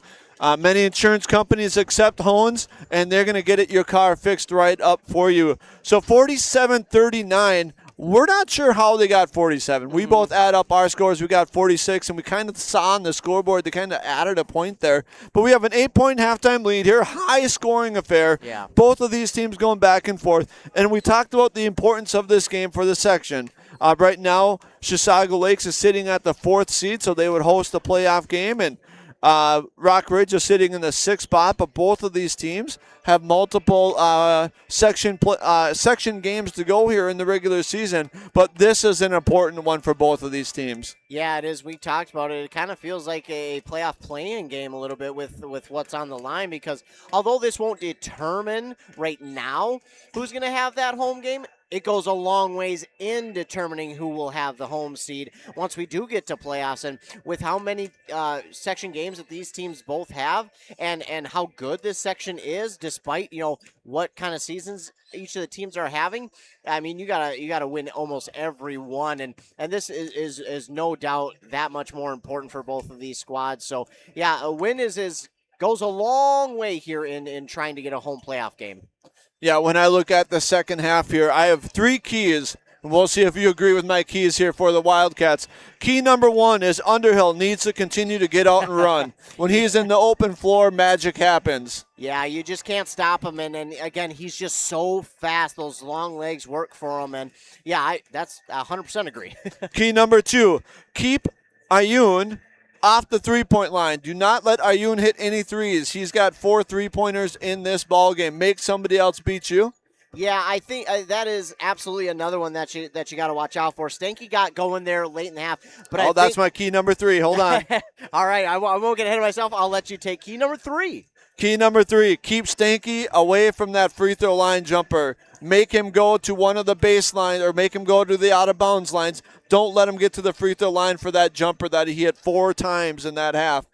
3 times in that half. Well, great minds think alike, because that was what I was going to say is you got to watch out for Stanky, because if Ayun isn't going to get it, it's going to be Stanky who gets it anyway. So, those two you definitely have to keep an eye out for, but Underhill's definitely going to be a key player here in this game. We're going to see if Cohenhoven is able to come back in this one. We're hoping that he can. We want to see both teams at full strength, but I think a way that Underhill is going to be able to continue to keep going out and run in space is if Cohenhoven is back in the game, because we've seen what they both can do. Yep. And if he's in the game, well, they're each going to kind of take the pressure off of each other, and that'll really help this offense kind of maybe even just continue to pull away in this second half. Yeah, when you got 2 guys like that can get out in the open court and make some things happen, that certainly does give you an advantage.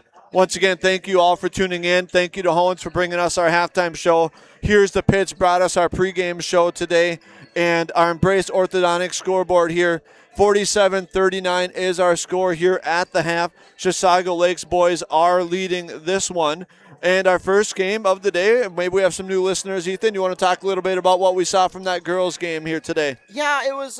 It got a little lopsided at one point, but the Chisago Lakes girls, man, did they do a really good job early on in completely really stopping that Rockridge offense. Rockridge is one of the top teams in their section, and they're looking to have a home playoff game quite easily, but they play some really good teams. They're a team that looks to make a run to state. But, yeah, the girls did a really good job there early on making some stops. Then well, the Lampa sisters got going, and then it was kind of all Rockridge for a little while. But the fight, the will, the heart from the girls team of Chisago Lakes may not be a team with more heart out there. That they did a really good job of continuing to battle and just sticking with their game plan. And it actually wound up working for them, because when the backups came in for Rockridge, well, all of a sudden, Chisago Lakes went on a little bit of a run and closed the gap a little bit. And although the difference was, I think, 22 points, man, Chisago Lakes, there aren't too many teams that are going to want to play them with that type of heart. Yeah, no doubt about it. Well, here we go. Starting our second half, the starters are back in here for the Wildcats. They go inside to Johnson right off the bat. Good little pump fake, and his layup is good. Well, Johnson for two. Good way to start here for the Wildcats. Yeah, and that's not something we've seen a lot in the first half, was teams getting faked out. Oh, my goodness. Well, ill-advised long ball, but that long three by Ayun is no good, but the Wolverines grab the rebound, and that basket is put back in by Stanky. 49-41 is their score. Wildcats break the press easily. They go inside, a high post to Johnson. Johnson looks inside to Cohenhoven, who is back in the game, by the way. Ball goes out of bounds. Wildcats will inbound under the basket. And a really smart play by Cohenhoven. He was going to go reach for it. He decided to pull back and just let that go out of bounds, give his team an inbound, and kind of give the offense a second chance. Here's Betts over to Cohenhoven on the left wing. Back to Betts, top of the key. Beaver to the corners, Underhill. Underhill back to Betts. Back to Beaver, sorry. Here's Beaver, back to the corner. Here's Underhill's three. It's up. It's an air ball, no good. Well defended there by the Wolverines. Here is the Wolverines. This is Hallie. Hallie makes a weird long pass. It's stolen away by Underhill. And here comes Underhill on the run. Great defense there by Hallie. Knocks it away as Underhill was making his drive. Knocked it away and gets the steal for the Wolverines. So here come the Wolverines. Well, Coach is telling them to slow it up here. Yeah, back-to-back steals. Less than ideal for both squads, but good defense. Stanky tried to get to that free throw line. He didn't, and we have a steal here. This is number 11, Colton Beaver for two. It's good. Good steal layup by Beaver, and the Wildcats need to get out and run. Here is Stanky on the left wing. Over to Hallie. Hallie dribbles into the lane. Gives it back out to Lampa. This is Stanky. There's that free throw jumper. It's no good. Very well defended by Cohenhoven. Rebound to Underhill, and guess what he's doing? He's running. Oh. Layup is just off. No good. Rebound goes to Stanky. He looks up the floor, and that ball's going to be knocked out of bounds by the Wildcats. It'll remain Wolverines basketball. Then Wolverines call a timeout. There's just something that they see right now they do not like, and I think it's just their shots. They're not able to get them to fall as easily as they did in the first half, and they just kind of want to regroup right now and get focused back in. But, yeah, both teams kind of a little bit off here to begin this second half. Certainly don't have the high percentage that we're used to seeing from the first half. So we talked about the three keys, right? So what did we see? Ayun attempted a long three. It was no good, airballed. And then we saw Stanky get to the free throw line, tried to get there twice. The first time he passed. The second time attempted an ill-advised shot. It was no good. So Wildcats must have talked about the same thing at halftime because their defense is getting it done. Well, they're taking it from a great mind like yourself and they're listening. But, yeah, they're doing a good job of just taking away their biggest keys in this game. They looked at it and went, hey, those are the two guys who are shooting most consistently, and how are we going to stop this offense? Well, we got to at least slow them down first and force anybody else to take the shots and force them to show that they can beat us with those guys. Right now, they haven't shown that. So good on the Wildcats there, and they're also got a couple of steals early on. So I'm sure both teams are also in this conversation going, hey, let's hold on to the ball a little bit better here.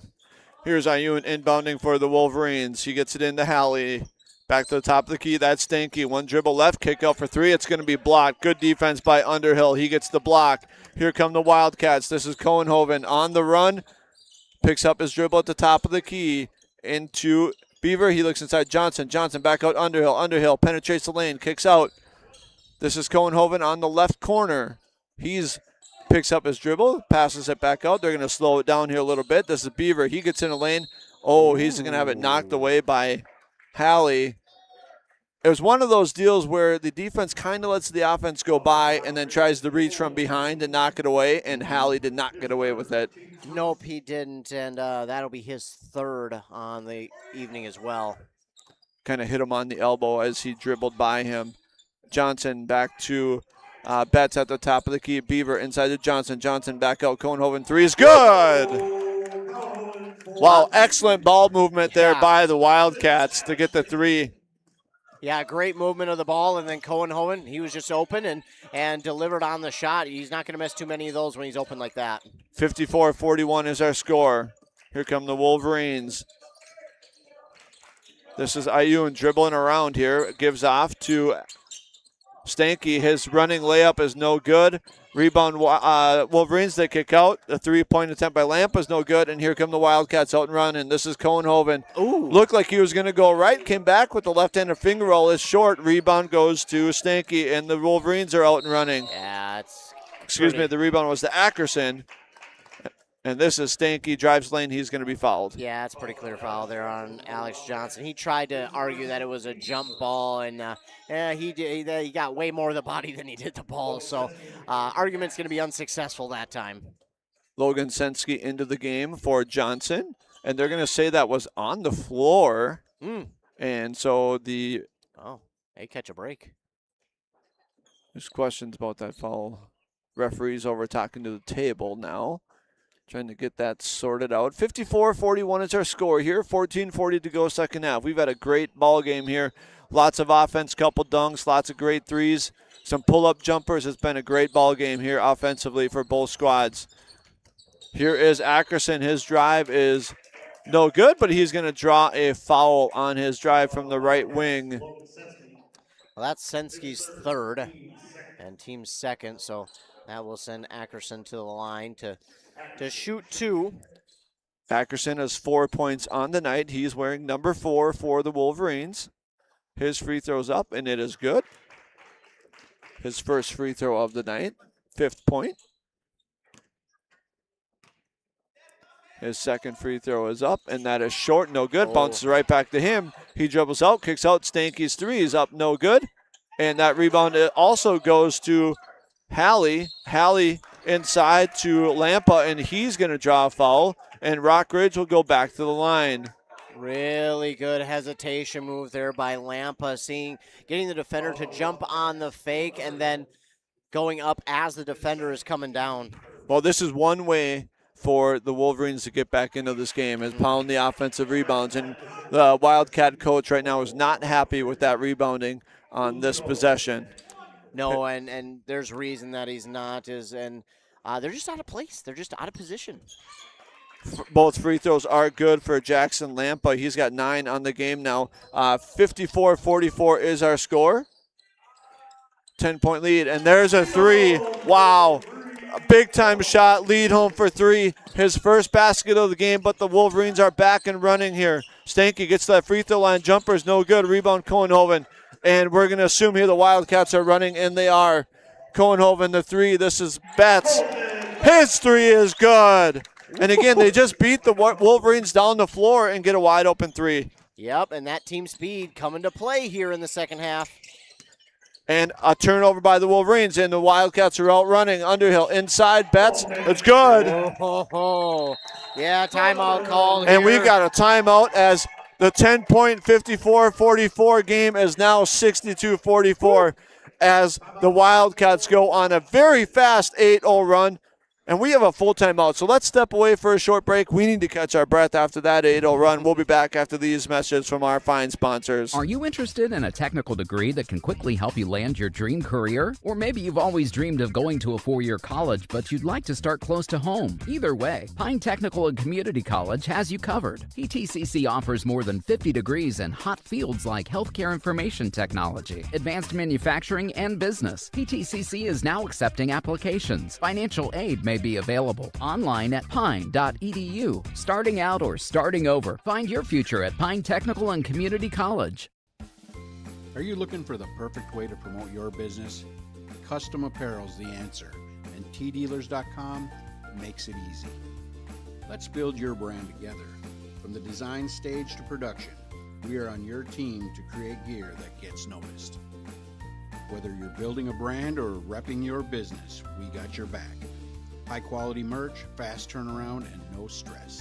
So go to tdealers.com and check out our winter sweatshirt special. Welcome back here at Chisago Lakes. The game was 54-44 less than a minute ago at about the 14:30 mark. And within about 40 seconds, Chisago goes on an 8-0 run, and now it's 62-44. Wolverines with the ball. This is Lampa, dribbles around, and gives off to Ayun. Lampa gets into the lane, kicks out. This is 3-point by Hallie. It's up, it's good. What an answer by the Wolverines again. That's a big-time shot there for the Wolverines, and although they're still trailing, that could go a long way in helping them get back into this one. 62-47 is our score. See if the Wolverines can answer again. Cohenhoven, great cut. Cohenhoven just came around the free throw line, cut down the lane, wide open layup. Good play for the Wildcats. This is Lampa, gives inside. Hallie's layup attempt is good. Well, he was out of position there a little bit, but he's still got the friendly roll. 64-49 is our score. Come the Wildcats. Beaver gives off to Betts. His three is good. Again, Colton Betts here with 8 points in the second half. 2 threes, 67-49 is our score. And it's going to be a charge. We're going to have a charge. We're going to have a charge on Hallie. Good defense right there by the Wildcats. 67-49. That was a great job by Beaver, understanding where that player was going, quickly setting up, planting his feet, and just taking it. Oh, man, what a good play. Here come the Wildcats. This is lead home. Gives off to Underhill at the top of the key. Underhill drives left. Little pull-up jumper. It's no good. Hallie with the board. And here comes the Wolverines. This is Lampa. He has it stolen away by Leadholm. Leadholm on the run to Cohenhoven. His layup's good. We're going to have a travel. Yep. We're going to have a travel. 67-49 is our score. 12 minutes to go. How defeating can it be for a team when you make a little run, you get it to 10, and next thing you know, it's 18, and you're forced to call a timeout? Yeah, that's so deflating because you're thinking, okay, we've been here before. We can quickly turn this around in our favor, and then all of a sudden you blink and it's back up to almost 20, and then you're thinking to yourselves, well, now what can we do? Can we even get back in it at this point? And especially with the way the defense for Chisago Lakes has been playing. Stanky drives there and does a little right-handed finger roll on the right side of the basket. It misses, but there's going to be a whistle from the trail official. He had a push from behind, and that's going to send Stanky to the line here. First free throw's up, and it is good. 67-50 is our score. Alex Johnson will sub back in for Underhill for the Wildcats. Underhill getting a much deserving break here.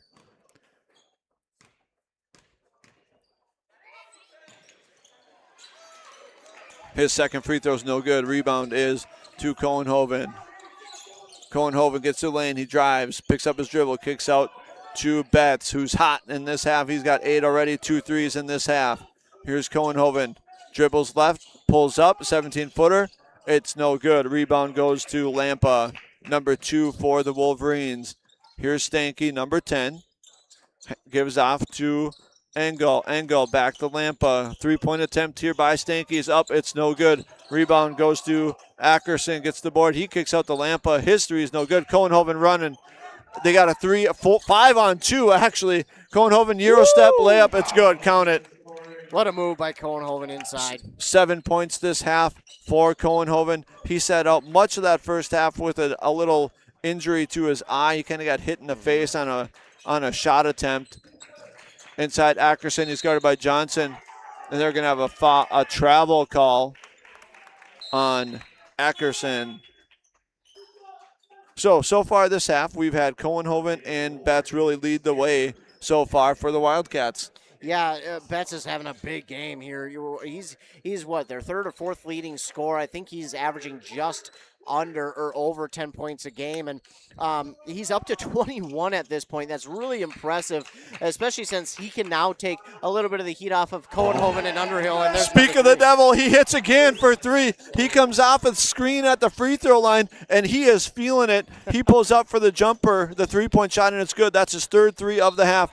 Oh, and here comes the Wolverines. This is Lampa, drives to the right, goes up for a layup, and he's going to get called, or there's going to be a foul called on the Wildcats, and we're going to send Lampa back to the line. Yeah, that's on Alex Johnson, just trying to make a block, but coming down with the hand, made contact, and yeah, that's... So you mentioned Betts. He's averaging 11.8 points a game on the year, and now he's up to 24 by your count, I believe, right? Yeah, 24 as of right now, and we still got 10:30 to go in this half. What a ball game by Betts here. He's really done a great job here.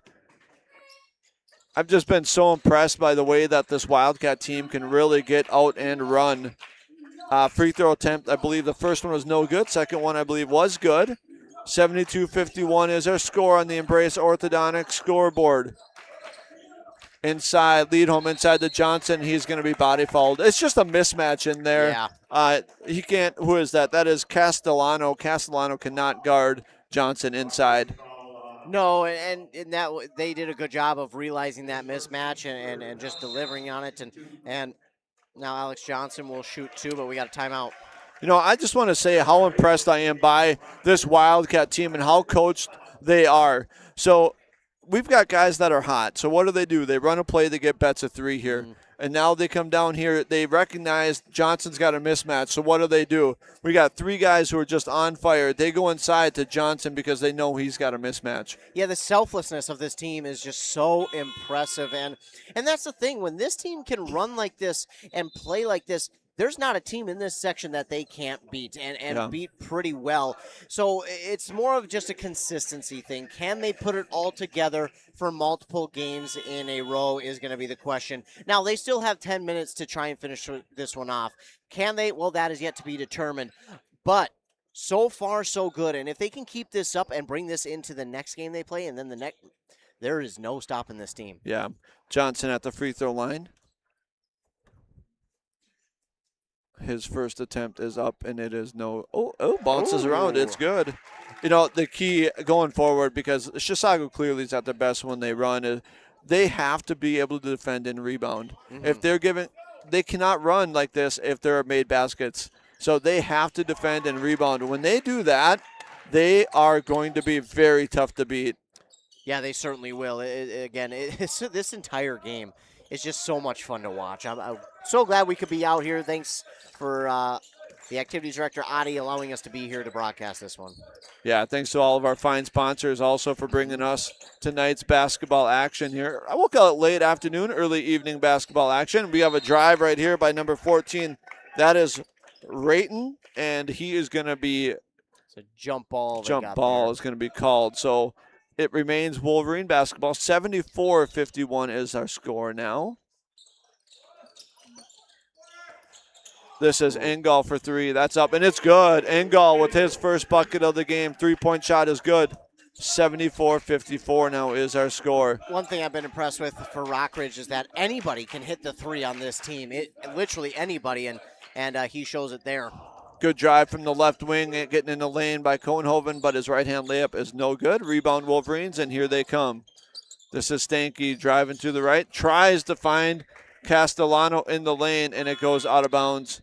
It will be off Wolverines, and we'll go to the Wildcats. Well, he tried the no-look pass, tried to get a little fancy with it, and his teammate was just simply not ready for it. He didn't know the pass was coming to him, and I understand it, but you've got to be on the same page. Obviously, they weren't there, so I'd like to see him next time make a little bit of more eye contact for the pass. 9:22 to go, and here goes Betts. His layup attempt goes to the basket this time. Ooh, and they're going to get a travel call on that. I'm not sure I saw a travel, maybe more of a foul, but I was thinking the same thing. I was thinking, okay, he's going to the line, but no, he is not. Betts saw they took away the three-pointer because he's hot this half, 3 3-pointers, and drove to the lane, got called for a travel, but here come the Wolverines. Stanky went in for right-hand layup. That is no good. Rebound to the Wildcats, and they're running again. This is Underhill. He goes in, has a little Euro step in there, and his right-hand finger roll is good. Surprise, surprise, he scores again. First basket of the game, but again, it comes out in fast break. Anybody who plays this Wolverine team needs to tell, they need to tell their team they've got to get back because the Wildcats are coming and they're going to come fast at you here if they can get out and run on rebounds. Yeah, this Wildcat team so fast, and that's the entire team. And again, really selfless play here tonight. Underhill inside to Johnson. Johnson's going to go up and one. There's a lot of traffic in there, but Johnson able to gather the pass. He has such a height advantage over the Wolverines, and he goes in for a basket, and we have an and one. Yeah, he's 6'4", and he has a big advantage inside there over everybody that's around him. Stanky's really the closest to match with him, and he just hasn't been there. He's on the more athletic player. So Alexander Johnson, he knows, and he says, I'm just going to take advantage of what they're giving me, and bumped a few times, and he still dropped it in. And we talked about that unselfish play, right? Mm-hmm. Underhill's having a big game, but he saw Johnson with the mismatch. He went to him. 78-54. The free throw was no good. Here comes Stanky. Here's Halley for three. It's up. It's good. Halley for three. His second three of the second half here. And that's going to cut the lead to 21. 78-57. Here is Betts. He gives off to Beaver. Beaver into the lane. Looks inside to Johnson. It was the right idea. Just a little bit quick pass. And I think Beaver slipped a little when he threw that as well. So not only that, Betts got away with one. He threw the shimmy arm into the defender and he didn't call it, and I was really surprised. And then, just a pass that too strong inside. So, Wildcats got away with one, and then it kind of came back to bite him on the pass that went out of bounds. 78-57. Here come the Wolverines. This is Ayun for three. It's good. His first of the second half, but fifth of the game. Yeah. And we talked about that being one of the keys. Certainly getting his first here at the 7:45 mark is a good thing for the Wildcats as they're playing some good defense out on Ayun. And here's Underhill. We're going to have an offensive foul. Yep, Ackerson set up in perfect position for Underhill on that spin move inside. Lowered the shoulder a little bit, and Ackerson, again, just great job at drawing the foul. Yeah, Underhill's just trying to make something happen there, and the lead is now 18, 78-60. Wolverines starting to feel it a little bit here. 7:37 to go in the second half. Here is Ayun, who's got 5 threes on the night. Oh, he was expecting Stanky to cut one way. Stanky went the other way. He throws it out of bounds. Turnover, Wolverines. Yeah, bad miscommunication that time, and I don't know if that would have turned into anything, but Stanky is very athletic, and he might have been able to turn the corner. Well, we got to frustrate the Wolverines coach here because you finally get a stop on your end, on the defensive end, and then you turn it over. But here come the Wildcats. This is Beaver, gets in the lane, kicks out to Underhill to the top of the key. This is Leadholm, back to Underhill, who tries to go inside. It's knocked away. Cohenhoven gets it, looks inside to Johnson. He has it knocked away, and there's going to be a foul underneath. Johnson got pushed in the back, which is why he didn't catch the pass. Yep.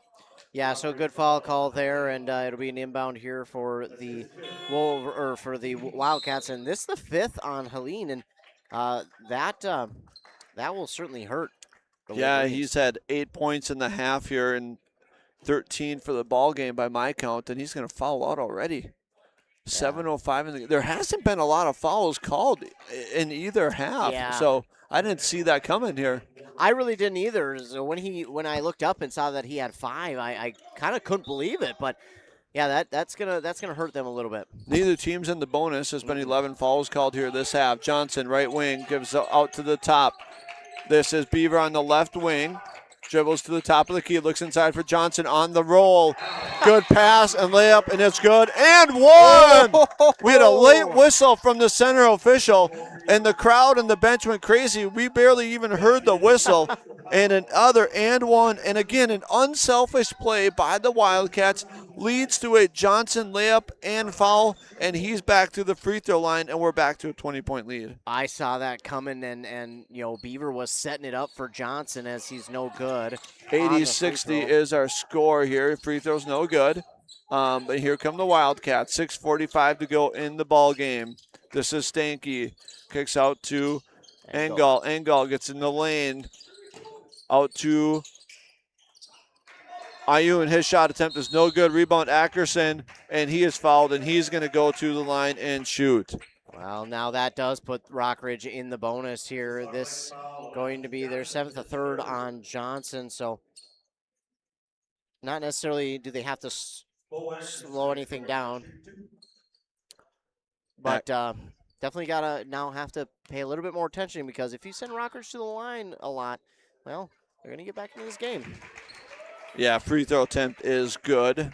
80-61 is their score. We're going to have some subs back into the game here.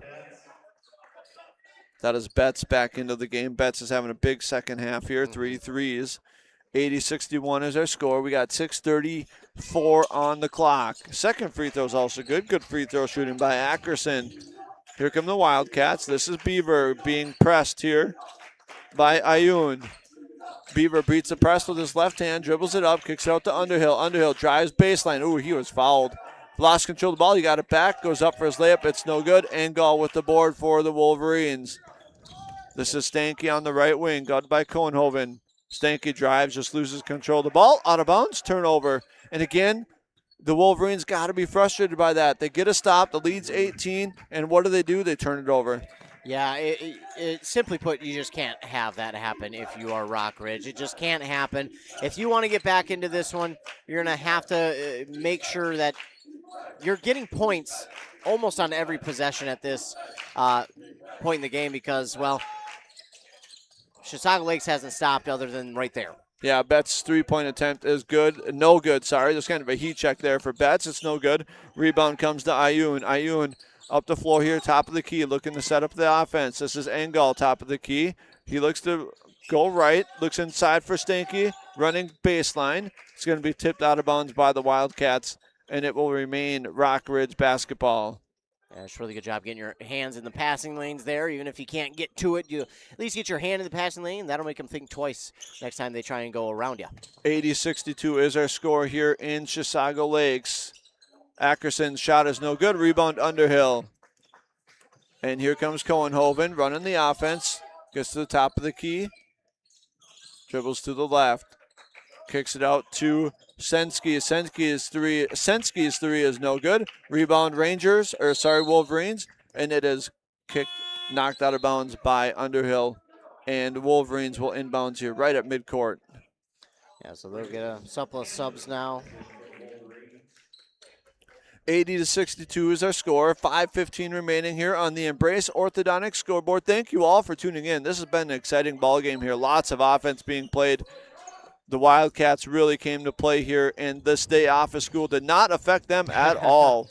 No, it hasn't. In fact, maybe it fueled them a little bit more. Engel, buckle up. Cohenhoven steal, buckle up, dunk. One hand throw down for Cohenhoven. Big time dunk. Third of the game for the Wildcats. And he gets a standing O for that one.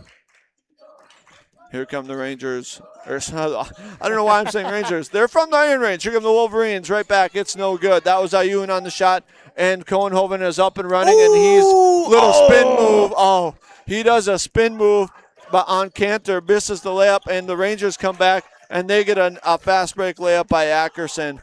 2-point bucket is good. 82-64 is our score.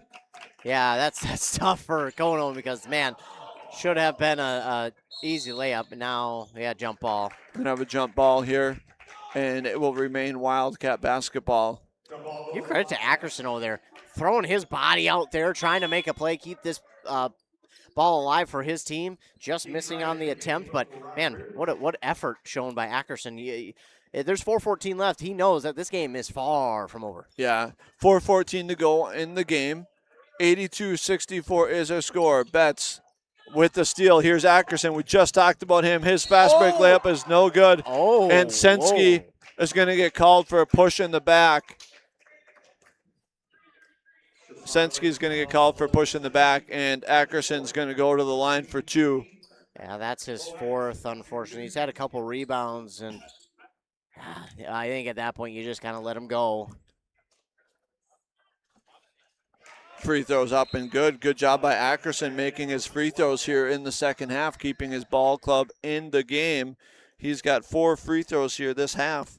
Now, obviously, he missed that layup because he was pushed in the back. But, man, that would have I think that would have sent coaches through the roof had he missed and he didn't get fouled. So, because that would have been another trip that they missed and they stopped the Wildcats. Yeah, Johnson goes after that rebound. It goes off out of bounds.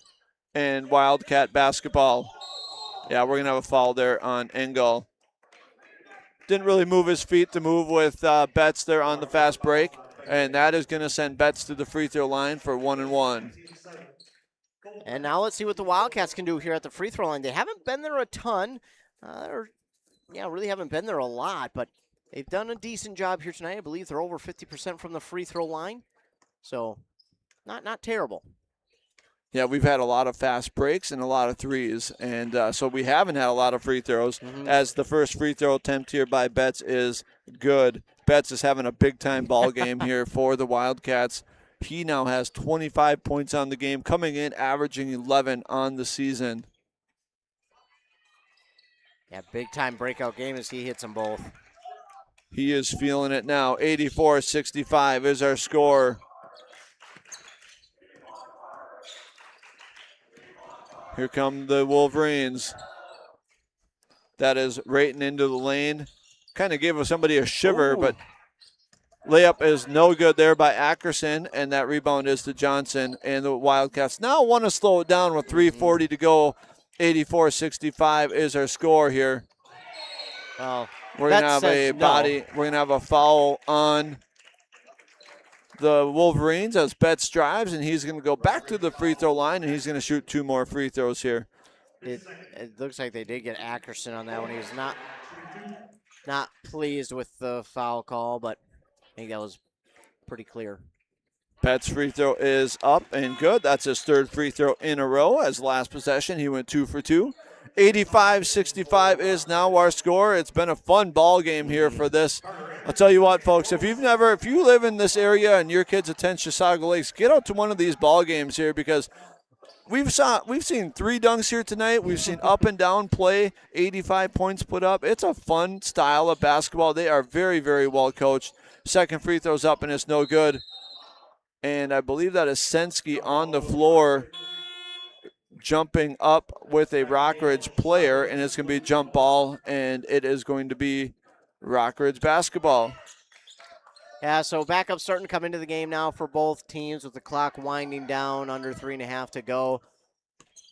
Let's see what some of these younger guys can do for Chisago Lakes. That's Rayton in the ball game. That's going to be blocked. I believe that was Storley on the block. Storley now pushing it up the court. This is Beaver. Beaver waiting for a Sensky screen. Oh, Engel knocked it away, but then it ends up going off of Engel. It will remain Wildcat basketball. 3:11 to go here in the ball game. Thank you for tuning in to our doubleheader here in Chisago Lakes. Chisago Lakes girls fell earlier this evening. Good move there by Beaver. It's no good. Sensky with the board. It's going to be blocked by...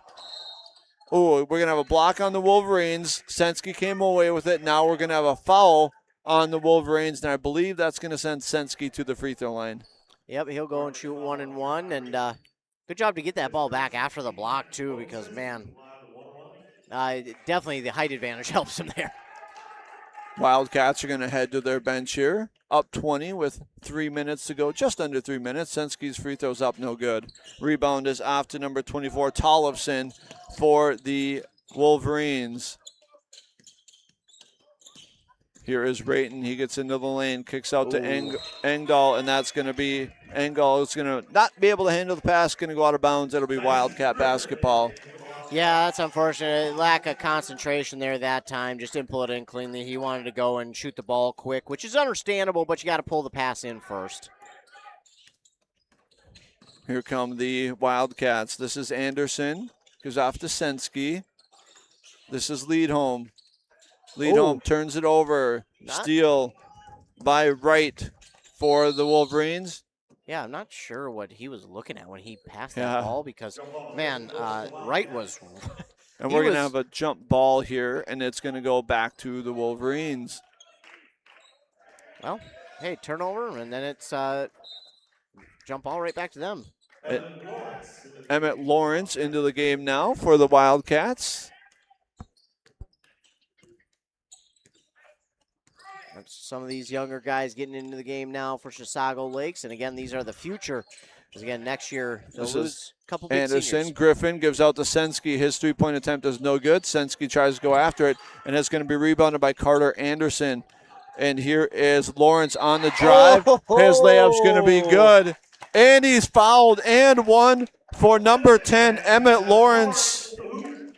What a basket by Lawrence. That was a big-time foul, and the student section here loved that. They loved it. The bench loved it. We all loved it. We're going to have a lane violation here if he misses it. Yep. Wolverine stepped in the lane a little bit early, so he's going to get another try. He's going to love that. Free throw was no good. Wolverine stepped in early, and Emmett Lawrence gets one more try. They'll get Owen Murphy and looks like Bennett Sensky into the game for Chisago Lakes.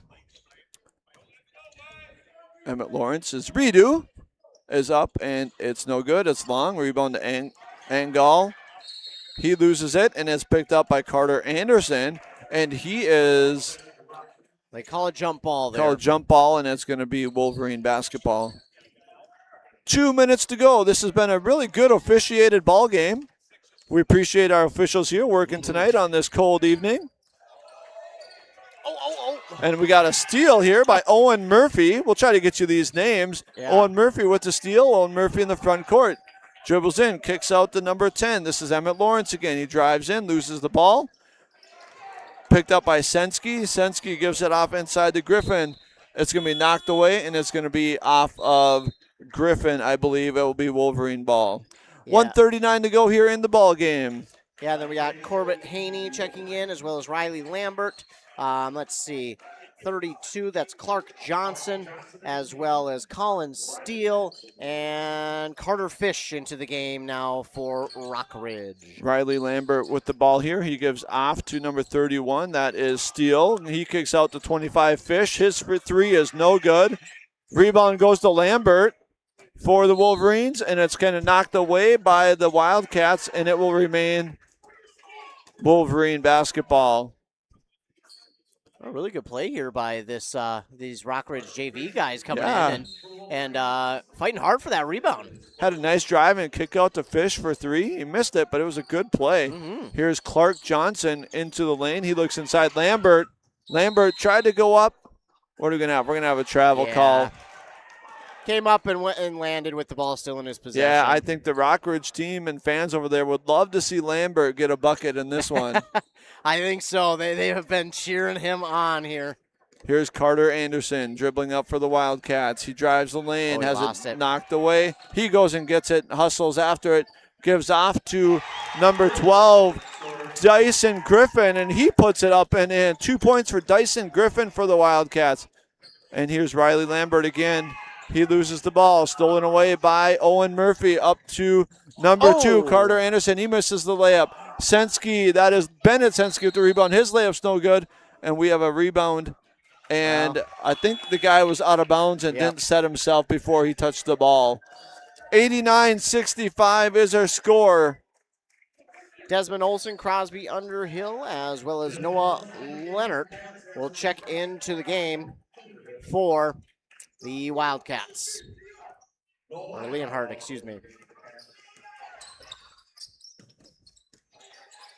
This is Johnson, gives off to Haney. Johnson for three, it's no good. Rebound is to, that is Crosby Underhill. Crosby Underhill looks up to number 13. I don't have him in my, we're going to have an illegal screen, I believe. Okay. I don't know who 13 is, but.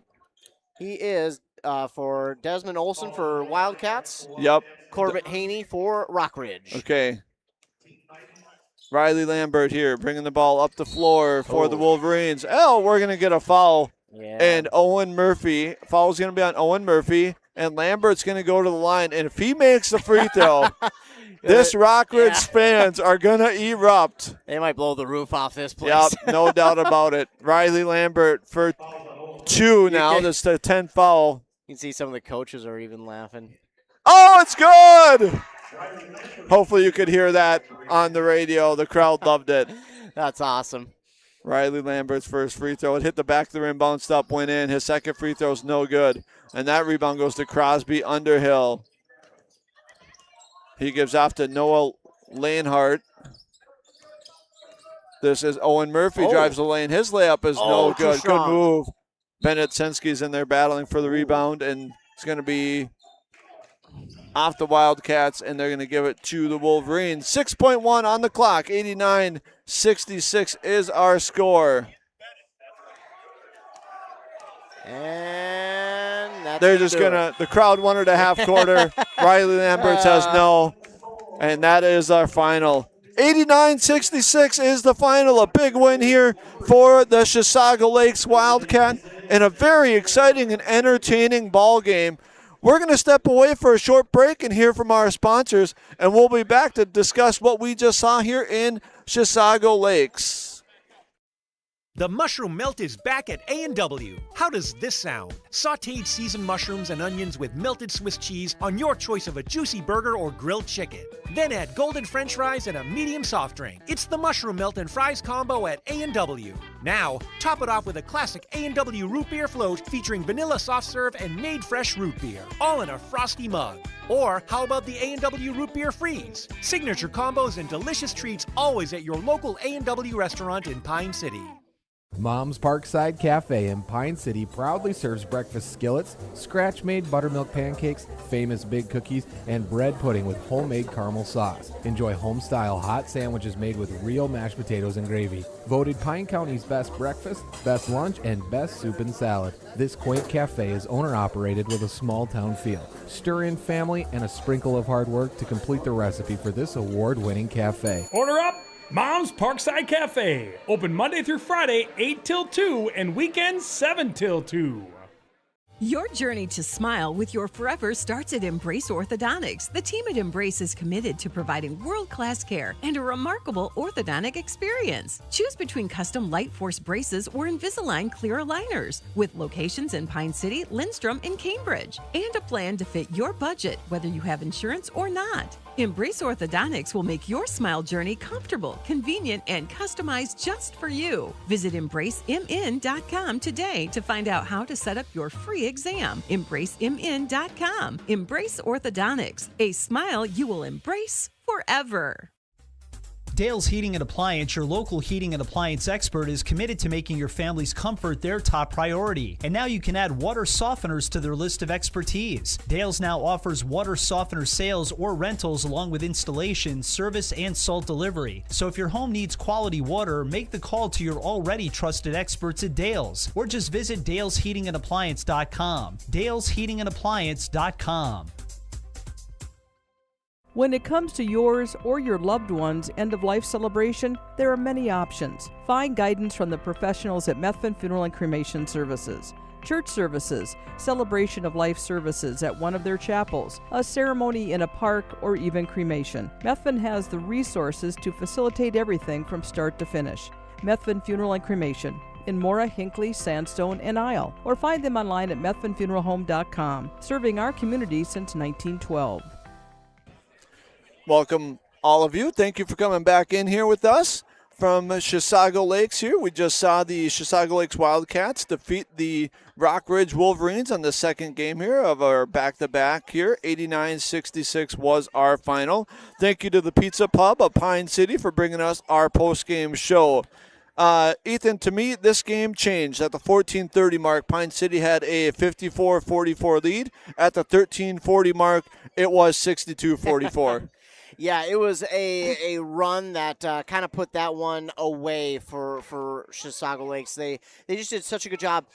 Turnovers and then scoring on those turnovers, and the transition offense was just on point here tonight, all night long, and they did such a great job of moving that basketball. But again, that team speed and just the aggressiveness defensively came out tonight. And this was a close one until really that point. And like you said, that was really the turning point here in this one. Yeah, another thing that really stood out to me here for the Wildcats was their ability to play unselfish basketball. We just talked about how Underhill only had 2 points in the second half. And why? It's because he had Betts got going. Cohenhoven came back and got going. And Alexander Johnson had a mismatch inside, so they went inside to him. Yeah, the unselfishness here of this team is something that can carry this team a long ways in the postseason, especially if they can play like they did here tonight in the postseason. I mean, you had four guys, with double digits. You had two guys at or over 20 points. So, I mean, just a really good game here tonight for this team. And again, a complete game for this team. And now the question becomes, can they put this together for multiple games in a row? That's been the thing this year, is just a little bit of inconsistency in having those complete games. It's obviously easier said than done. But if they can put this in and turn this into multiple games where they have a complete game, this is going to be the most dangerous team in the section. Yeah, it sounds weird, but this team is at its best when they can get out and run. When they can get Underhill running, Cohenhoven running, and Beaver dishing, that's really when they're at their best. And the only way to do that is to play defense and get rebounds and run. If you allow the other team to score, that slows the ball game down, and that is not how Chisago Lakes wants to play. So once again here, the Chisago Lakes Wildcats defeat the Rock Ridge Wolverines 89-66. Ethan, you want to run through the scores for us real quick? Yeah, we'll start with Rock Ridge. Leading the way for them was Cooper Ayun. He had 15, then Stanky had 14, 13 for Helene, and then 10 for Ackerson, and then a couple sprinkled in there as well. You had 3 for Engel, and then you had, 9, it looks like. I missed him for Lampa, Jackson Lampa. Only had 2 here in the second half, or 10, rather. He had a free throw and then made one. But then that was it, other than Lampert. He scored here late in the game, who had that free throw, and the crowd went nuts. They enjoyed seeing that. For the Wildcats, leading the way was Colton Betts. Yeah, big-time second half. They had 27 points to finish it off. 20 points for Joe Cohenhoven, and then 17 for Underhill, 10 for Alex Johnson, and then you had 6 for Luke Leadholm, 4 for Beaver, 2 for Dyson Griffin, and Emmett Lawrence. So really good game here for this team, and again, just the sheer dominance on both sides of the ball, but again, it was the selflessness was the big thing here tonight for this team. Yeah. This Chisago Lakes team is so fun to watch. They get out and run, and we had a couple of slam dunks here in this one, and it's just fun basketball here in this area to watch a team like this have that athletic ability to be able to get out and run. I want to thank you all for tuning in, whether you listened on KBEK, WCMP, or you listened in on our Q Media stream. We appreciate Chisago Lakes out here for having us, and we really want to thank all of our sponsors here. We had Here's the Pitch in North Branch brought us the pregame show. Hohen's brings us the halftime show. Embrace Orthodontics brings you all of our scoreboard updates. Pine City Pizza Pub, fine establishment. Get yourself some pizza on this cold days. Nobody wants to cook. Go get some pizza. And Ethan, when do we announce the Pine Insurance Agency Player of the Week? So usually it'll come, so next week, it usually will come in the middle of the week around Wednesday. Sometimes it's Tuesday. This week it was Thursday because things were going a little bit awry for myself. But, yeah, usually it's around the middle of the week that when we announce it on our morning shows. Then we announce it on our social medias as well. So be sure to stay tuned for that coming up next Wednesday, Thursday. Awesome. And if somebody wanted to tune into the morning shows to catch up on all the local news and sporting results, what time should they be tuning into our stations? Well, on both these stations, on KBK 7:30 and 8:30, and then over on 100.9 FM at 7:45 and 8:45. Awesome. Once again, Chisago Lakes wins it here tonight, 89-66. I want to thank you all again for tuning in. Thank you again to all of our fine sponsors. As my man Ethan Game Day Gilman always says, be kind. You never know what somebody is going through. I'm Chris Gable. That was Ethan Game Day Gilman. We thank you for tuning in to tonight's broadcast. Have a great night, everybody. Stay warm, stay safe.